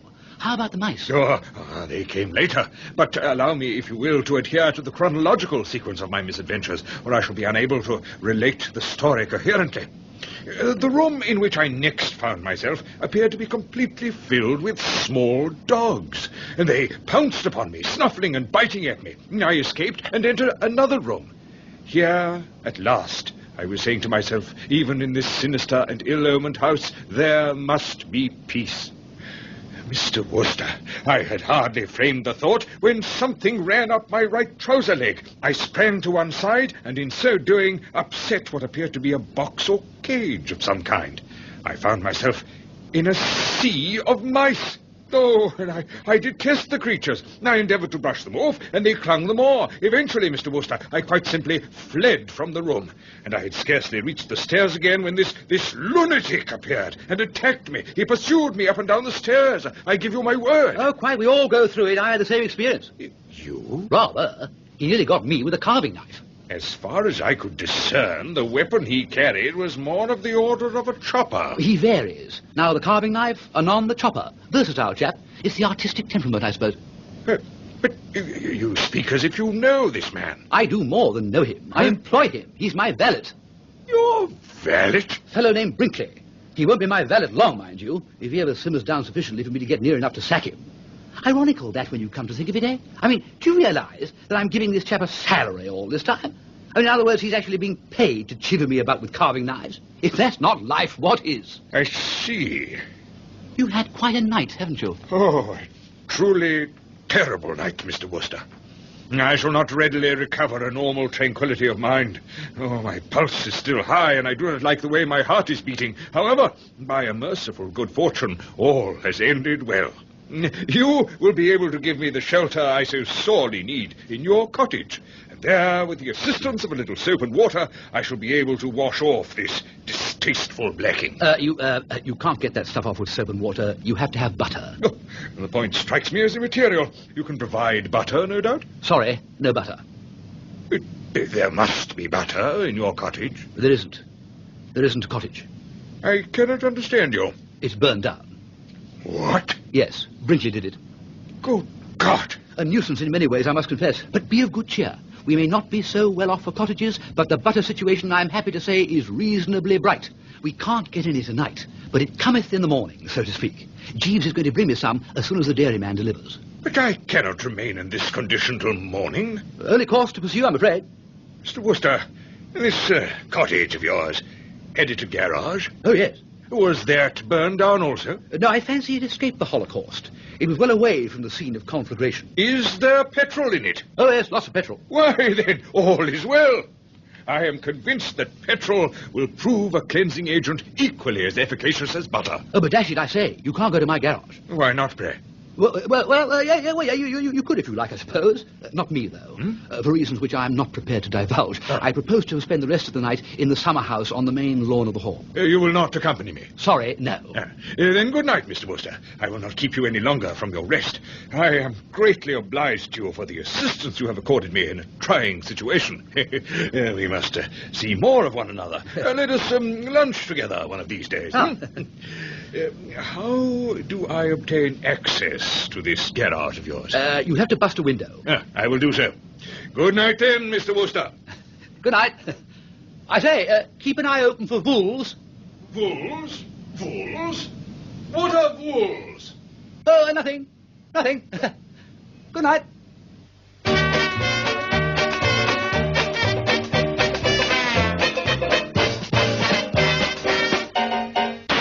In that episode, the parts were played as follows. Jeeves, Michael Horden, Bertie, Richard Bryars, Lord Chuffnell, Clive Francis, Sir Roderick Glossop, John Graham, Brinkley, Alaric Cotter, Police Sergeant Vooles, John Dunbar. The episode was adapted for radio by Chris Miller from the book Thank You, Jeeves by P.G. Wodehouse.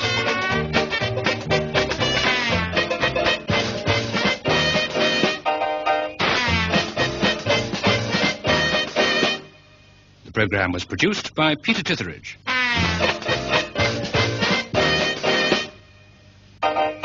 We present What Ho, Jeeves by P.G. Wodehouse.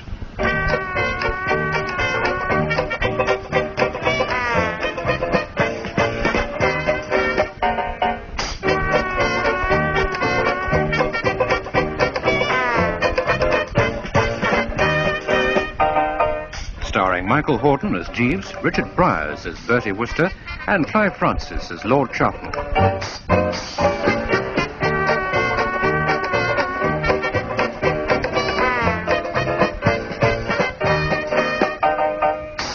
From the book, Thank You, Jeeves, Episode 4, Jeeves Finds the Way. When J. Washburn Stoker inherited approximately $50 million in the will of his pottiest second cousin George, one of his first acts had been to promise to buy Chuffnell Hall, Somerset, for his old crony, Sir Roderick Glossop. The idea being that the eminent loony doctor would then convert it into a country club for his nerve patients. A subsequent quarrel between the two blighters, however, had led to old Stoker welshing on the deal and stumping peevishly back to his yacht, much to the disgruntlement of the owner of the hall, Marmaduke, 5th Baron Chuffnell. This Chuffnell was, in addition, undergoing a goodish amount of mental anguish on account of his love for Pauline Stoker, daughter of J. Washburn.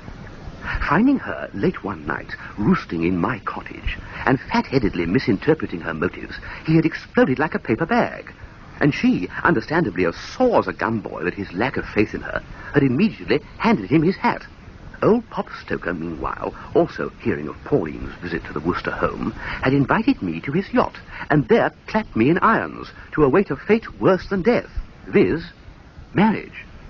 Thanks to Jeeves, however, I had escaped from that floating dungeon by disguising myself as a nigger minstrel, only to find on returning to my cottage that my new valet, Brinkley, was in the act of burning it to the ground. I had thus, on account of my boot-polish face and a shortage of butter to cleanse same, been forced to seek sanctuary for the night in the summer house on the main lawn of Chapman Hall. All pretty clear so far, what? Fine. I awoke the next morning to the sound of somebody coughing softly at my side, like a respectful sheep trying to attract the attention of its shepherd.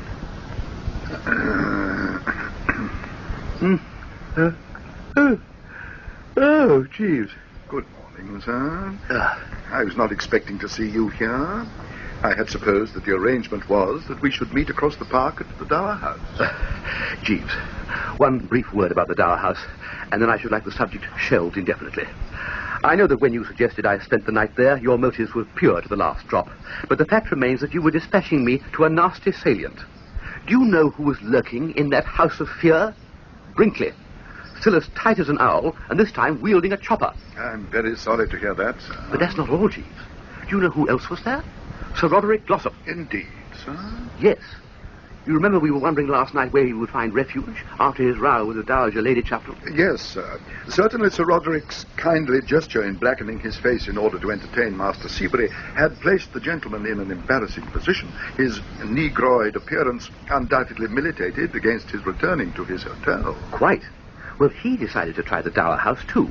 I met him shooting out of the back door like a rat out of a trap, with Brinkley in hot pursuit. Most unfortunate, sir. Yes, but at least he's probably now safe and pink-faced.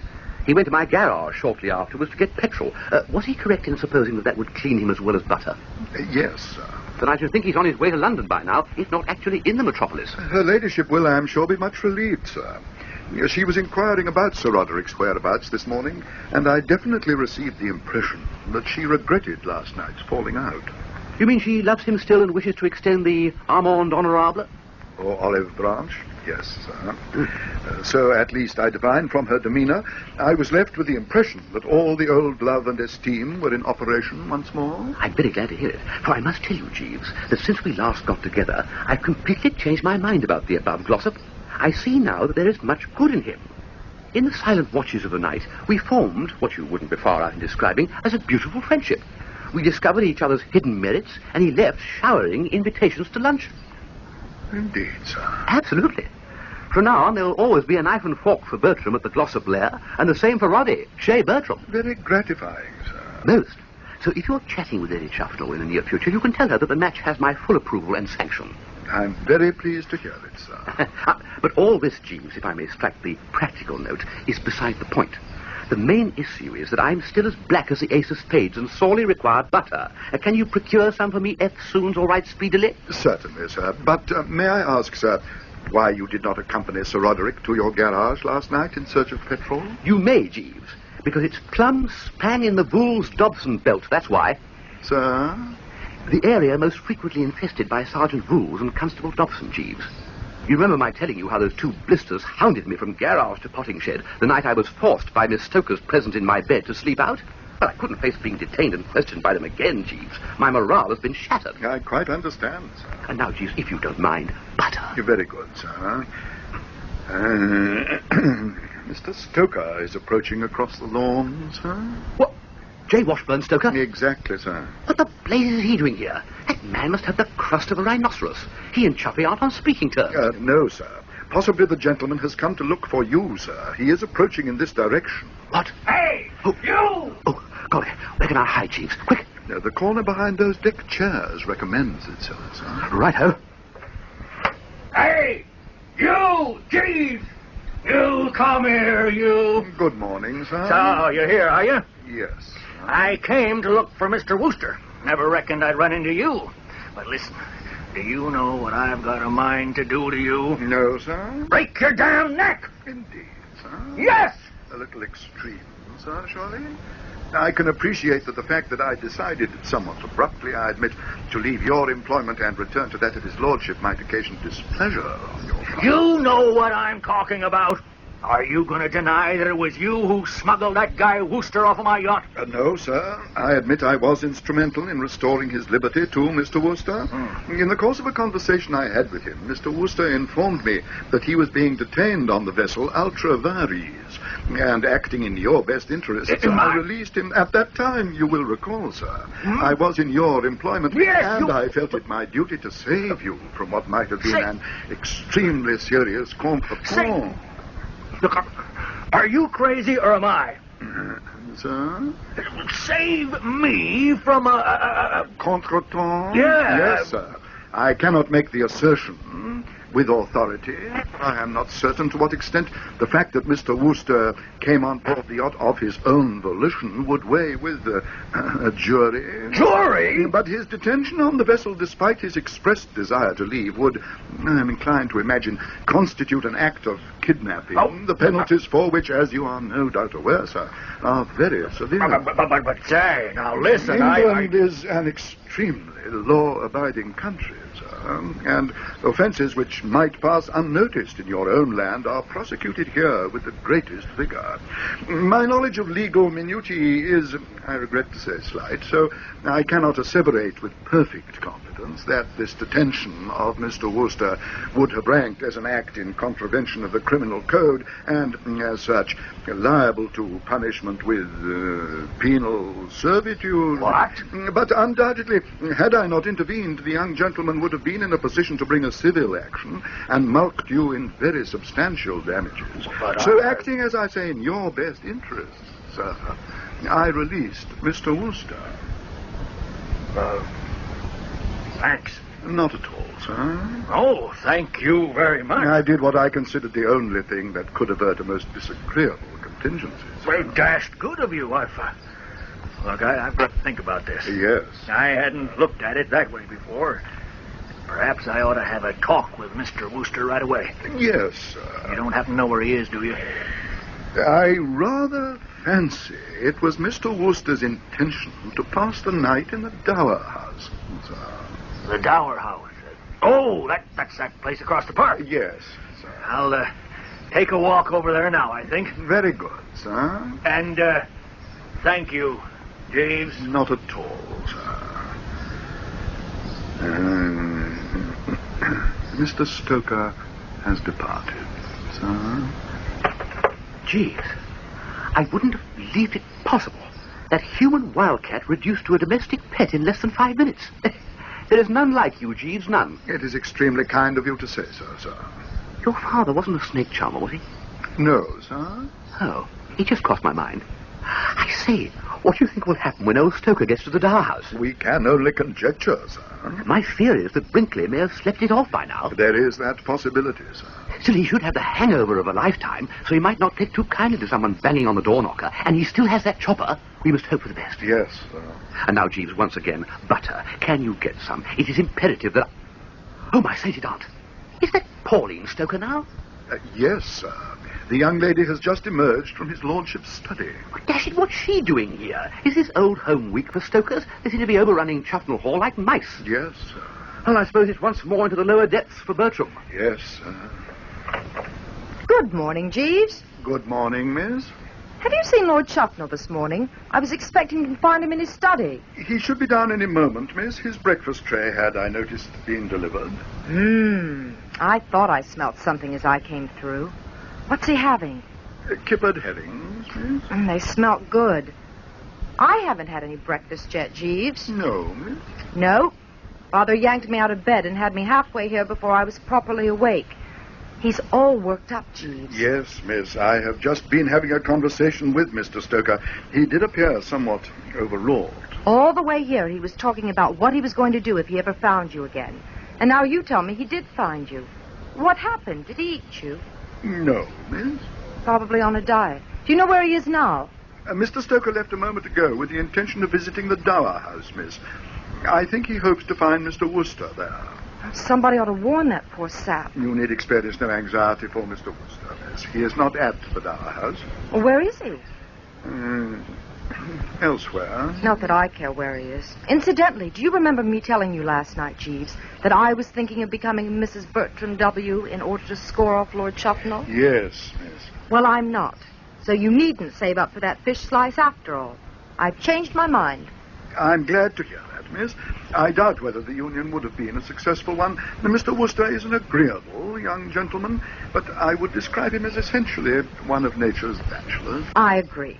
So no matter if Father does tear the roof off, I'm not going to marry that poor persecuted lamb. Why should I? I've nothing against him. Very true, miss. Well, I suppose I'd better go and look for Lord Chufnell, Jeeves. Though what I'm going to say to him, I can't think. Has he mentioned my name recently? No, miss. Oh, well, maybe things will work out. We can but hope so, miss. Cheerio, then, Jeeves. Good morning, miss. Sir? Has she gone, Jeeves? Yes, sir. Oh, I say, Jeeves, that's a bit of goose, isn't it?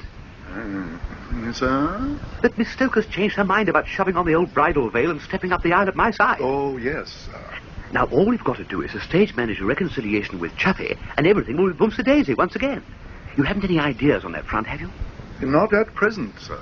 Oh, well, it'll keep. And now, Jeeves, for the third time of asking, if you please, butter, seize of it, instanter. Very good, sir. I will obtain some for you right away.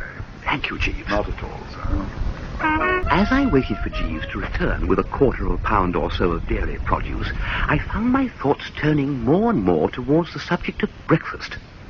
It wouldn't be going too far to say that Pauline Stoker's casual mention of it had really touched the spot. It's a rummy thing about the morning meal. When you've only to press a bell to have the domestic staff racing in with everything on the menu from oatmeal to jams, marmalades and potted meats, you find that all you can look at is a glass of soda water and a rusk. When you can't get it, you feel like a python when the zoo officials have just started to bang the luncheon gong.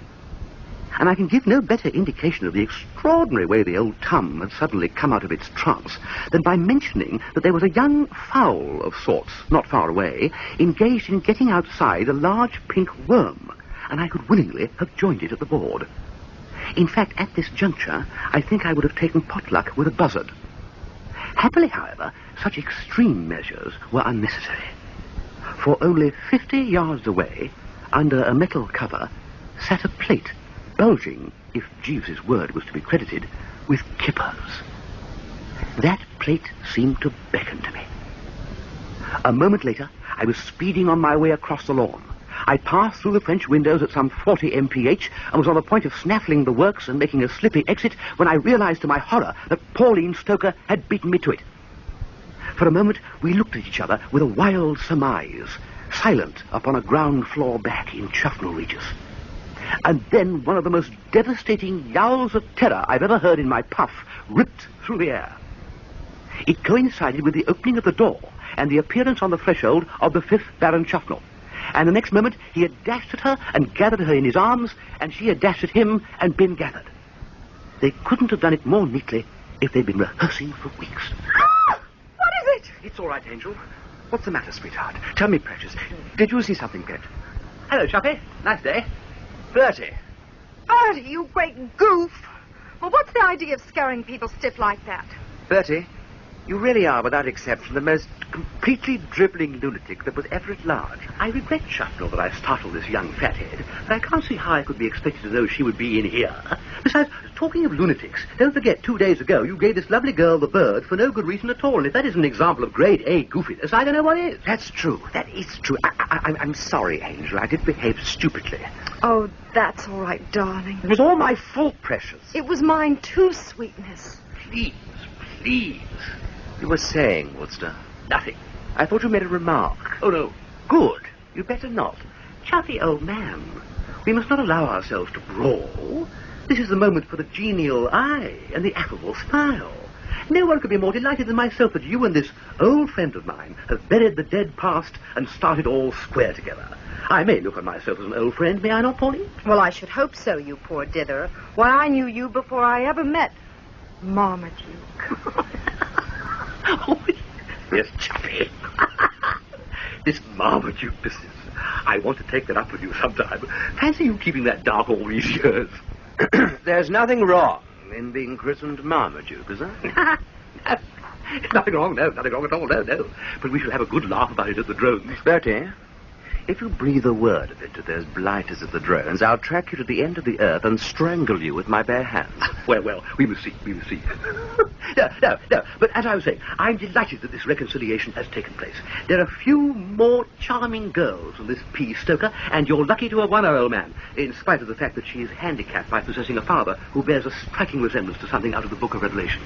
Father's a good enough egg, Bertie, if you rub him the right way. You hear that, Chuffy? In rubbing this bally old thug, be sure to do it the right way. He's not a bally old thug. Pardon me. I appeal to Chuffy. Well, I must say, Angel, he does strike me at times as a bit over the odds. Exactly. And never forget that he has resolved that Pauline shall marry me. What? I'm darned if I'll ever marry you, Bertie. The right spirit, old girl, the right spirit. But can you preserve that intrepid attitude when you see Pop breathing flame through his nostrils and chewing broken bottles in the foreground? Will you not, if I may coin a phrase, be afraid of the big bad wolf? We're going to have a pretty tough time with him, of course. He's pretty sore with you, Angel, you know. I'll attend to him. No, Chuffy, I will attend to him. Leave the whole conduct of the affair to me. You? Why, you poor lamb, you'd run a mile if Father so much as said boo to you. I anticipate no such contingency. Why should he say boo to me? I mean, a damn silly thing for anybody to say to anyone. And even if he did make that idiotic observation, the effects would not be such as you have outlined. That I was once a little on the nervous side in your parents' presence, I admit. But no longer. Not anymore. The scales have fallen from my eyes.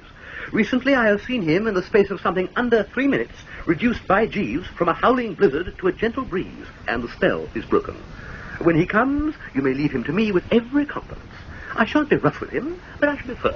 Pauline, eh? Ah, and this, if I mistake not, Watson, is our client now. Oh, gee. What on earth's been happening, Father? You've got a black eye. I couldn't get the fella. What fellow? Well, I don't know who he was. He was some lunatic in a dower house. He stood there at the window throwing potatoes at me. You can consider yourself dashed lucky that the fellow elected to deal with you at long range. For close quarters work, he usually employs a carving knife or a chopper. Who are you? Are you Wooster? Still Wooster, Stoker, old man, yes. First, last, and all the time, Bertram Wooster. What the devil has he done to his face, huh? Sunburn. Well, Stoker, it's most convenient that you should have dropped in like this. Huh? I've been looking for you. Well, that's putting it a bit loosely, perhaps. But anyway, I'm glad to see you now, because I've been waiting to tell you that that idea of yours about your daughter and me getting married is off. Forget it, Stoker. Abandon it. Wash it right out. Nothing to it at all. She's going to marry Chuffy, Lord Chupnell. Him. What? Yes, all set.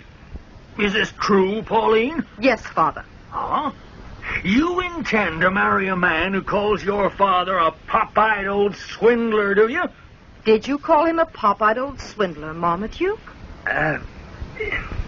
Certainly not. Yes, you did when I told you I was not going to buy this house of yours. Oh, well, you know how it is. Anyway, I'm going to marry him, Father. You are not. I am, too. I love him. Oh, yes.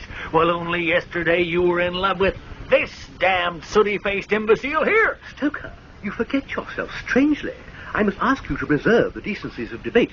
And it isn't soot, it's boot polish. And I'm not in love with him anyway. You said you were. Well, I wasn't. Well, so the fact of the matter is, you don't know your own mind.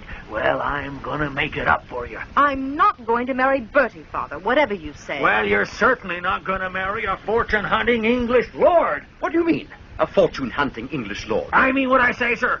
You haven't a cent. And since George died, Pauline's been the heiress to 50 million. Why, darn it, you're just like that fellow in that musical comedy I saw. What was his name? Lord Watley. What, Watley? I'm not a bit like Watley. You're the living spit of him. Same sort of face, same expression, same way of talking. I've been wondering all along who it was you reminded me of, and now I know it's Lord Watley. You're talking perfect nonsense, Father. The whole trouble all along was that Marmaduke was so scrupulous and chivalrous that he wouldn't ask me to marry him till he had enough money. I couldn't think what was the matter with him. And then you promised to buy Chopnell Hall. And 5 minutes later, he came bounding up to me and started proposing. Well, if you didn't mean to buy the hall, you ought not to have said you would. And I don't see why you won't, either. I was planning to buy it because Glossop asked me to. But the way I feel towards that guy now, I wouldn't buy a peanut stand to please him. He's not a bad sort, old Glossop, you know. I like it. Well, you can have him. Yes, Jeeves. For Mr. Stoker, my lord. Excuse me, sir. A seaman from your yacht has just brought this cablegram, which arrived shortly after your departure this morning. The captain of the vessel, fancying that it might be of an urgent nature, instructed him to convey it to this house.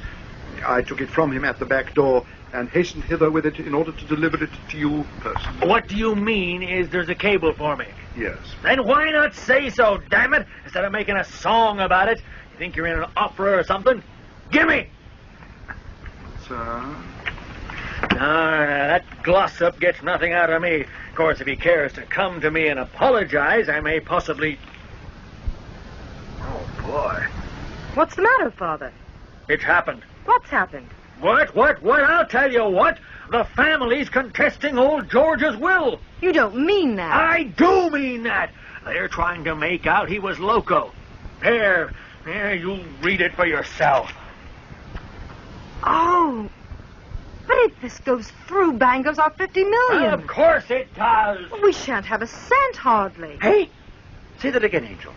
Do you mean you've lost all your money? Well, looks like it. Fine, great, ripping, wonderful, topping, splendid. Why, so it is, isn't it? Of course it is. I'm broke, you're broke. Let's rush off and get married. Of course. This makes everything all right. Nobody can say I'm like Wat Watley now. They certainly can't. Wat Watley, on hearing the news, would have edged out. I should say so. You wouldn't have been able to see him for dust. It's marvelous. It's magnificent. In all my life, I've never heard of such a bit of luck as this. Nor have I. Coming just at the right time. Exactly at the right time. It's topping. It's simply great. Pauline, will you stop talking infernal rot and listen to me? Haven't any sense at all? What do you mean you've lost your money? Do you think I'm going to lie down and let this go through without making any comeback? They haven't a dog's chance. Old George was as sane as I am. And I've got Sir Roderick Glossop, the greatest alienist in England, to prove it. But you haven't. I've only to put Glossop on the witness stand and their case collapses like a bubble. But Sir Roderick won't testify for you now that you've quarreled with him. Who says I've quarreled with him? You show me the halfwit who dares to assert that I'm not on the most cordial terms with Sir Roderick Glossop. Just because we had a trifling, temporary difference, such as happens to the closest of friends, does that mean we're not like brothers? But suppose he won't apologize to you. Why, there's never been any question of his apologizing to me. I shall naturally apologize to him. I suppose I'm man enough to admit frankly that I have been in the wrong and have wounded my best friend's feelings, aren't I? Of course I shall apologize to him, and he will accept my apology in the spirit in which it is given. There's nothing small about Sir Roderick Glossop. I'll have him over in New York testifying his head off inside of 2 weeks. Now, what's the name of this place he's staying at? This Sea View Hotel, isn't it? I'll get him on the wire at once and arrange a meeting. He's not in his hotel, I know. Eh? Well, where is he? Quite possibly in London. London? Why in London? Why not?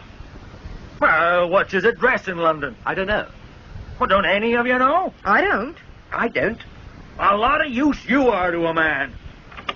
Get out! We're busy. I beg your pardon, sir. I was desirous of speaking to his lordship for a moment. Later on, Jeeves. Very good, my lord. Now, come on now. It can't be that hard to locate a man of Sir Roderick's eminence. If you will pardon me for intruding the observation, sir, I think I can tell you where Sir Roderick is, if I am right in supposing that it is Sir Roderick Glossop that you are anxious to find. Well, of course it is. How many Sir Rodericks do you think I know? Where is he then? In the garden, sir. This garden, do you mean? Yes, sir. Well, then go and ask him to come here at once. Whereabouts in the garden did you see him? I did not see him, sir. I was merely informed that he was there. Well, damn it, man. Whereabouts in the garden did whoever merely informed you that he was in the garden merely inform you that he was? In the potting shed, sir. The potting shed? Yes. Well, what's he doing in the potting shed? Sitting, sir, I imagine. As I say, I do not speak from first-hand observation. My informant is Sergeant Vooles. Who the devil is Sergeant Vooles? The uncle of Constable Dobson, sir. Well, who is Constable Dobson, then? The police officer who arrested Sir Roderick last night, sir. Thank you, sir. Jeeves? Jeeves? Jeeves? Hey, you. Sir?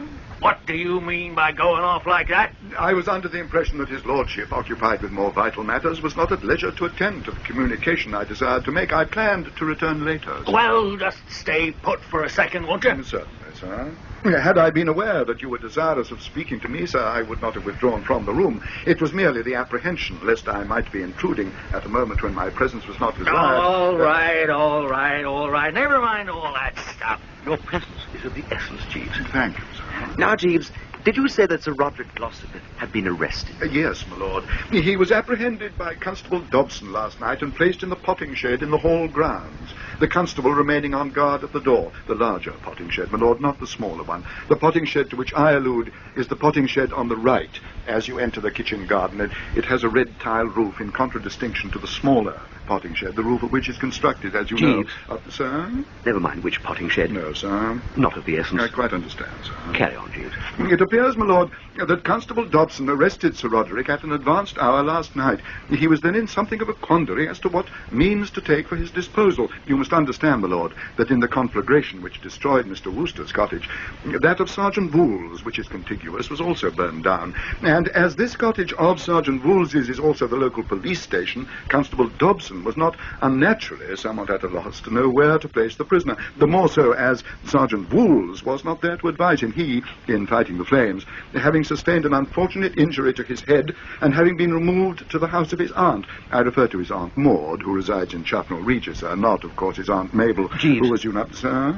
Never mind which aunt. No, sir. Scarcely germane. Quite so, sir. Carry on, Jeeves. Very good, sir. So, in the end, acting upon his own initiative, the constable arrived at the conclusion that as secure a place as any would be the potting shed, the larger, the potting shed. The one with the tiled roof. Precisely, sir. He therefore placed Sir Roderick in the larger potting shed and remained on guard there throughout the remainder of the night.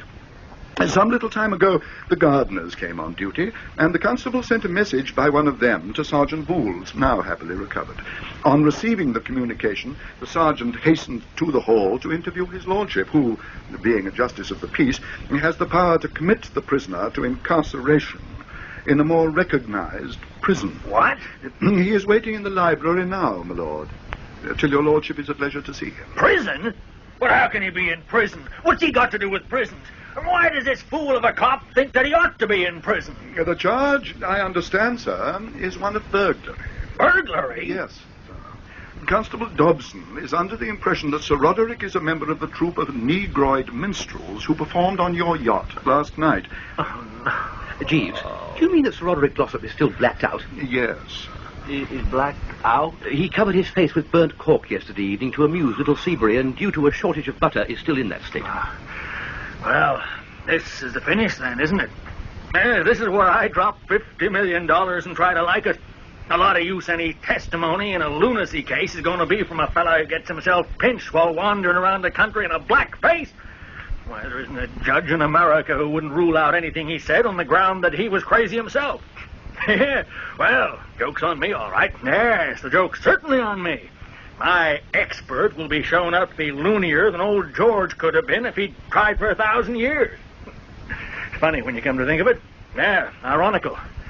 It reminds one of that thing about lo, somebody's name led all the rest. Abu Ben Adhem, sir. Have I what?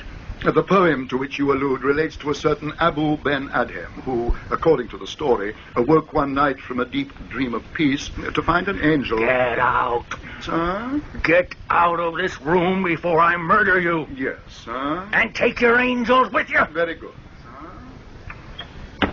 Angels at a time like this? You're perfectly right, you know. I used to know the thing by heart at school. This cove found an angel sitting by his bed writing in a book, don't you know? And the upshot of the whole affair was... Oh, all right. If you don't want to hear. A Wooster does not trust his conversation on the unwilling. Now, look, we've got to think of something fast.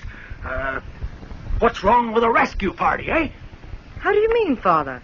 Listen, what's the matter with going and breaking the door of this damn potting shed down and getting him out and smuggling him away and hiding him somewhere and letting these darn cops run circles around themselves trying to find him? No, we couldn't. Why not? You heard Jeeves say Dobson was on guard. Well, bat him over the head with a shovel. Mr. Stoker, I am a justice of the peace. I can hardly sanction a physical assault on a member of the constabulary. Well, darn it then, bribe him. You can't bribe an English policeman. You mean that? Not a chance. My God, what a country. You back? Yes, sir. Well, Sir? what do you want? The bell rang, sir. No, Jeeves. Nobody rang. I rang, Chuffy. What for? For Jeeves. We don't want Jeeves. Chuffy, old man, if there could ever be a time when you wanted Jeeves more than you do now, Look, what I'm driving at, Chuffy, is that there's only one man who can get you out of this mess. He stands before you. I mean Jeeves. Recall some of the swift ones he's pulled in the past, Chuffy. Jeeves always finds the way. By Jove, yes, that is right. He does, doesn't he? He does indeed. Jeeves, we require your cooperation and advice. Very good, sir. If there are any darned angels involved... Stoker, please. Jeeves, to begin with, let me give you a brief synopsis. Do I mean synopsis? Yes, sir. Synopsis is perfect. A brief synopsis, then, of the position of affairs. I have no doubt you recall the late Mr. George Stoker. Yes, sir. I saw a good deal of his personal attendant when we were in New York, a man named Benstead. Quite. Well, Jeeves, the cable that you brought just now was to say that his will, Mr. George Stoker's will, that is being contested on the ground that the testator was as goofy as a coot. Yes. In rebuttal of this, Mr. Stoker had intended to bring Sir Roderick Glossop into the witness box to testify as an expert that old George was grade A in the sanity line. Not a gibber in him, if you see what I mean.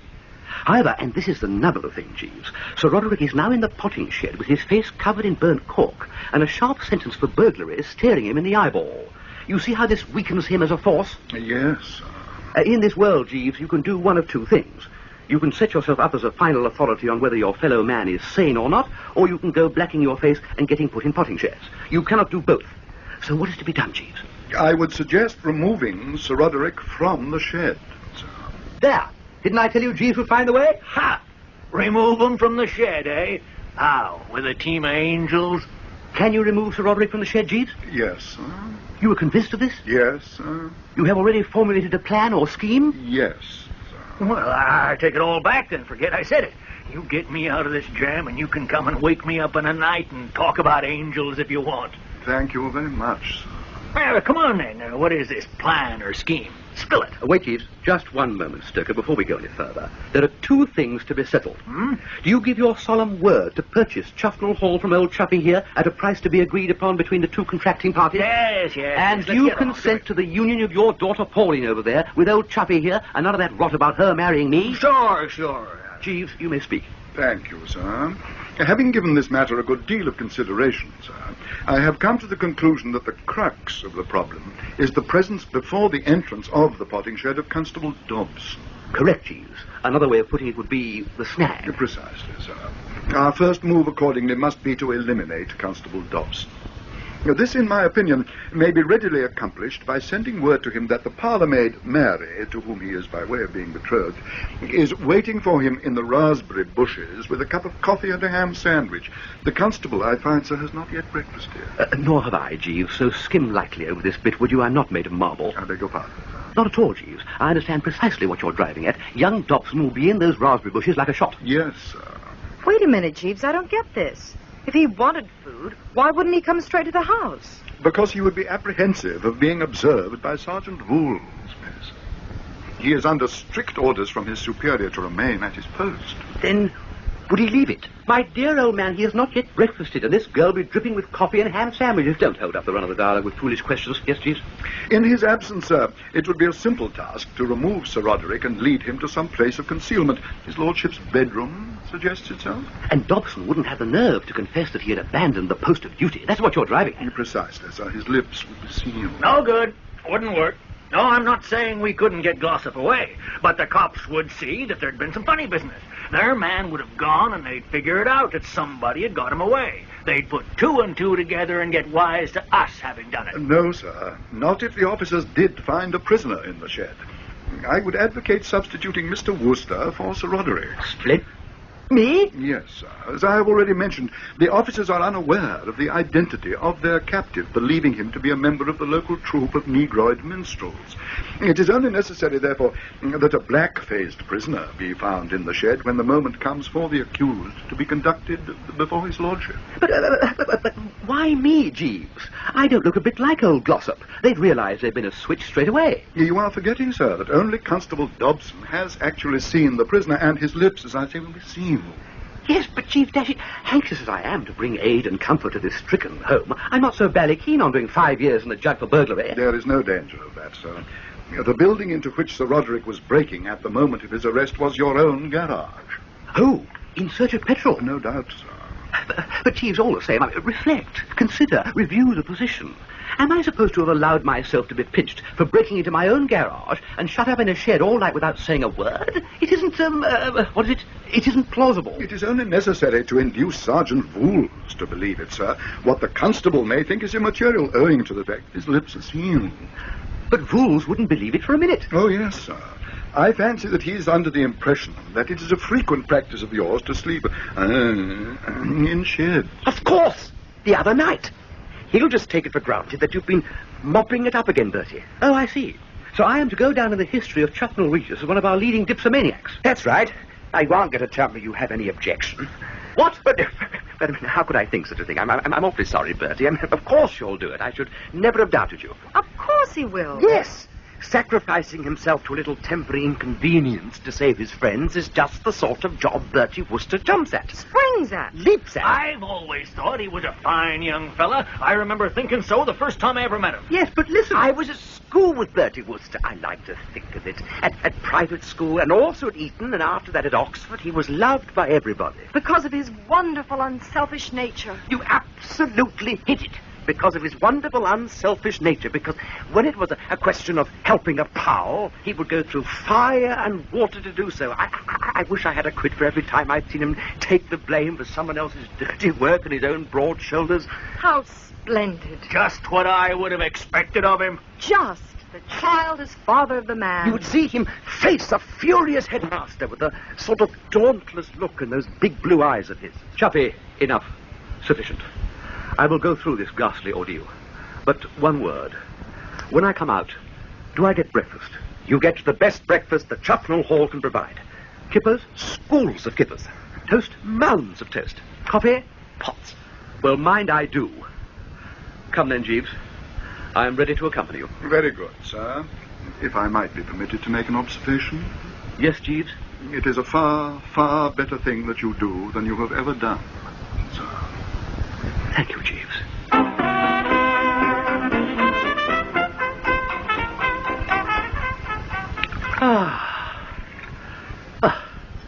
I look before me, Jeeves, and what do I see? The skeletons of 4 kippered herrings, a coffee pot, an empty toast rack. Who's the cook at the hall now? A woman of the name of Perkins, sir. She dishes up a nifty breakfast. Convey my compliments to her. Very good, sir. Ah, dear. All this is rather like the gentle sunshine after the storm, Jeeves. Extremely like, sir. And it was quite a storm, what? Very trying at times, sir. Trying is the mot juste, Jeeves. I was thinking of my own trial at that very moment. However, I must admit the unpleasantness was short-lived. Chuffy rushed things through nice and quickly. He soon settled Dobson's hash, what? Yes, sir. A rather severe reprimand, I thought. Well phrased, sir. And Bertram dismissed without a stain on his character. Yes. But with Police Sergeant Vools firmly convinced that he is an inveterate souse. Well, however, it's no use worrying about it. Very true, sir. The main point is that once again you have shown that there is no crisis which you are unable to handle. A very smooth effort, Jeeves, exceedingly smooth. I could have effected nothing without your cooperation, sir. Tush, Jeeves. I was a mere pawn in the game. Oh, no, sir. Oh, yes, Jeeves. I know my place. But there's just one thing. Don't think for a moment that I want to detract from the merit of your performance, but you did have a bit of luck, what? Sir? Well, the cable happening to come along in what you might call the very nick of time. A fortunate coincidence. No, sir. I had anticipated its arrival. What? In the cable which I dispatched to my friend Benstead in New York the day before yesterday, I urged him to lose no time in retransmitting the message which formed the body of my communication. You don't mean to say... Yes, sir. You mean there's nobody contesting the will, really? No, sir. Well, what about when old Stoker finds out? I feel convinced that his natural relief will overcome any resentment at the artifice, And he has already signed the necessary documents relating to the sale of Chuffnell Hall. So that even if he's sick as mud, he can't do a thing? Exactly. Golly, Jeeves.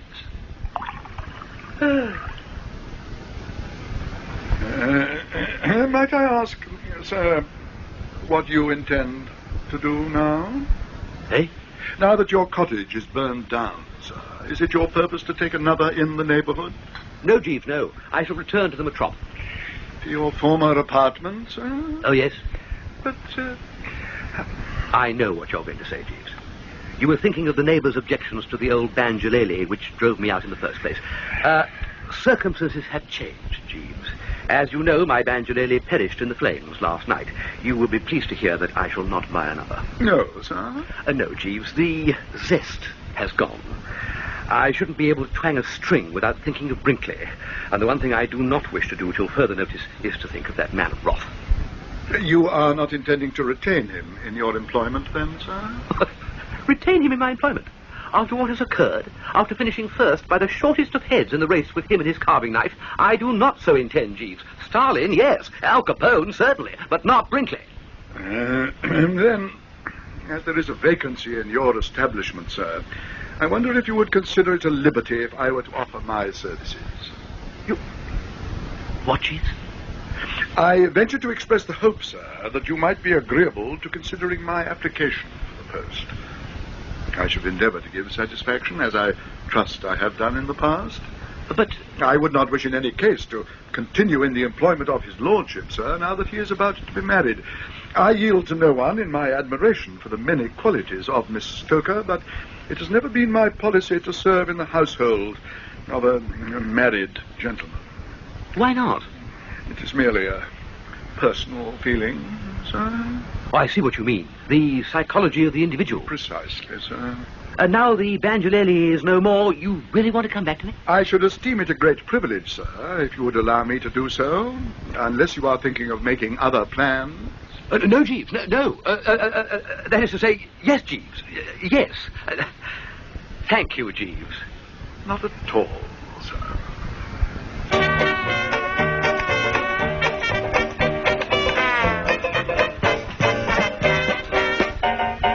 In that episode, the parts were played as follows. Jeeves, Michael Horden, Bertie, Richard Bryars, Lord Chuffnell, Clive Francis, Pauline Stoker, Connie Booth, J. Washburn Stoker, Blaine Fairman. The episode was adapted for radio by Chris Miller from the book Thank You, Jeeves by P.G. Wodehouse.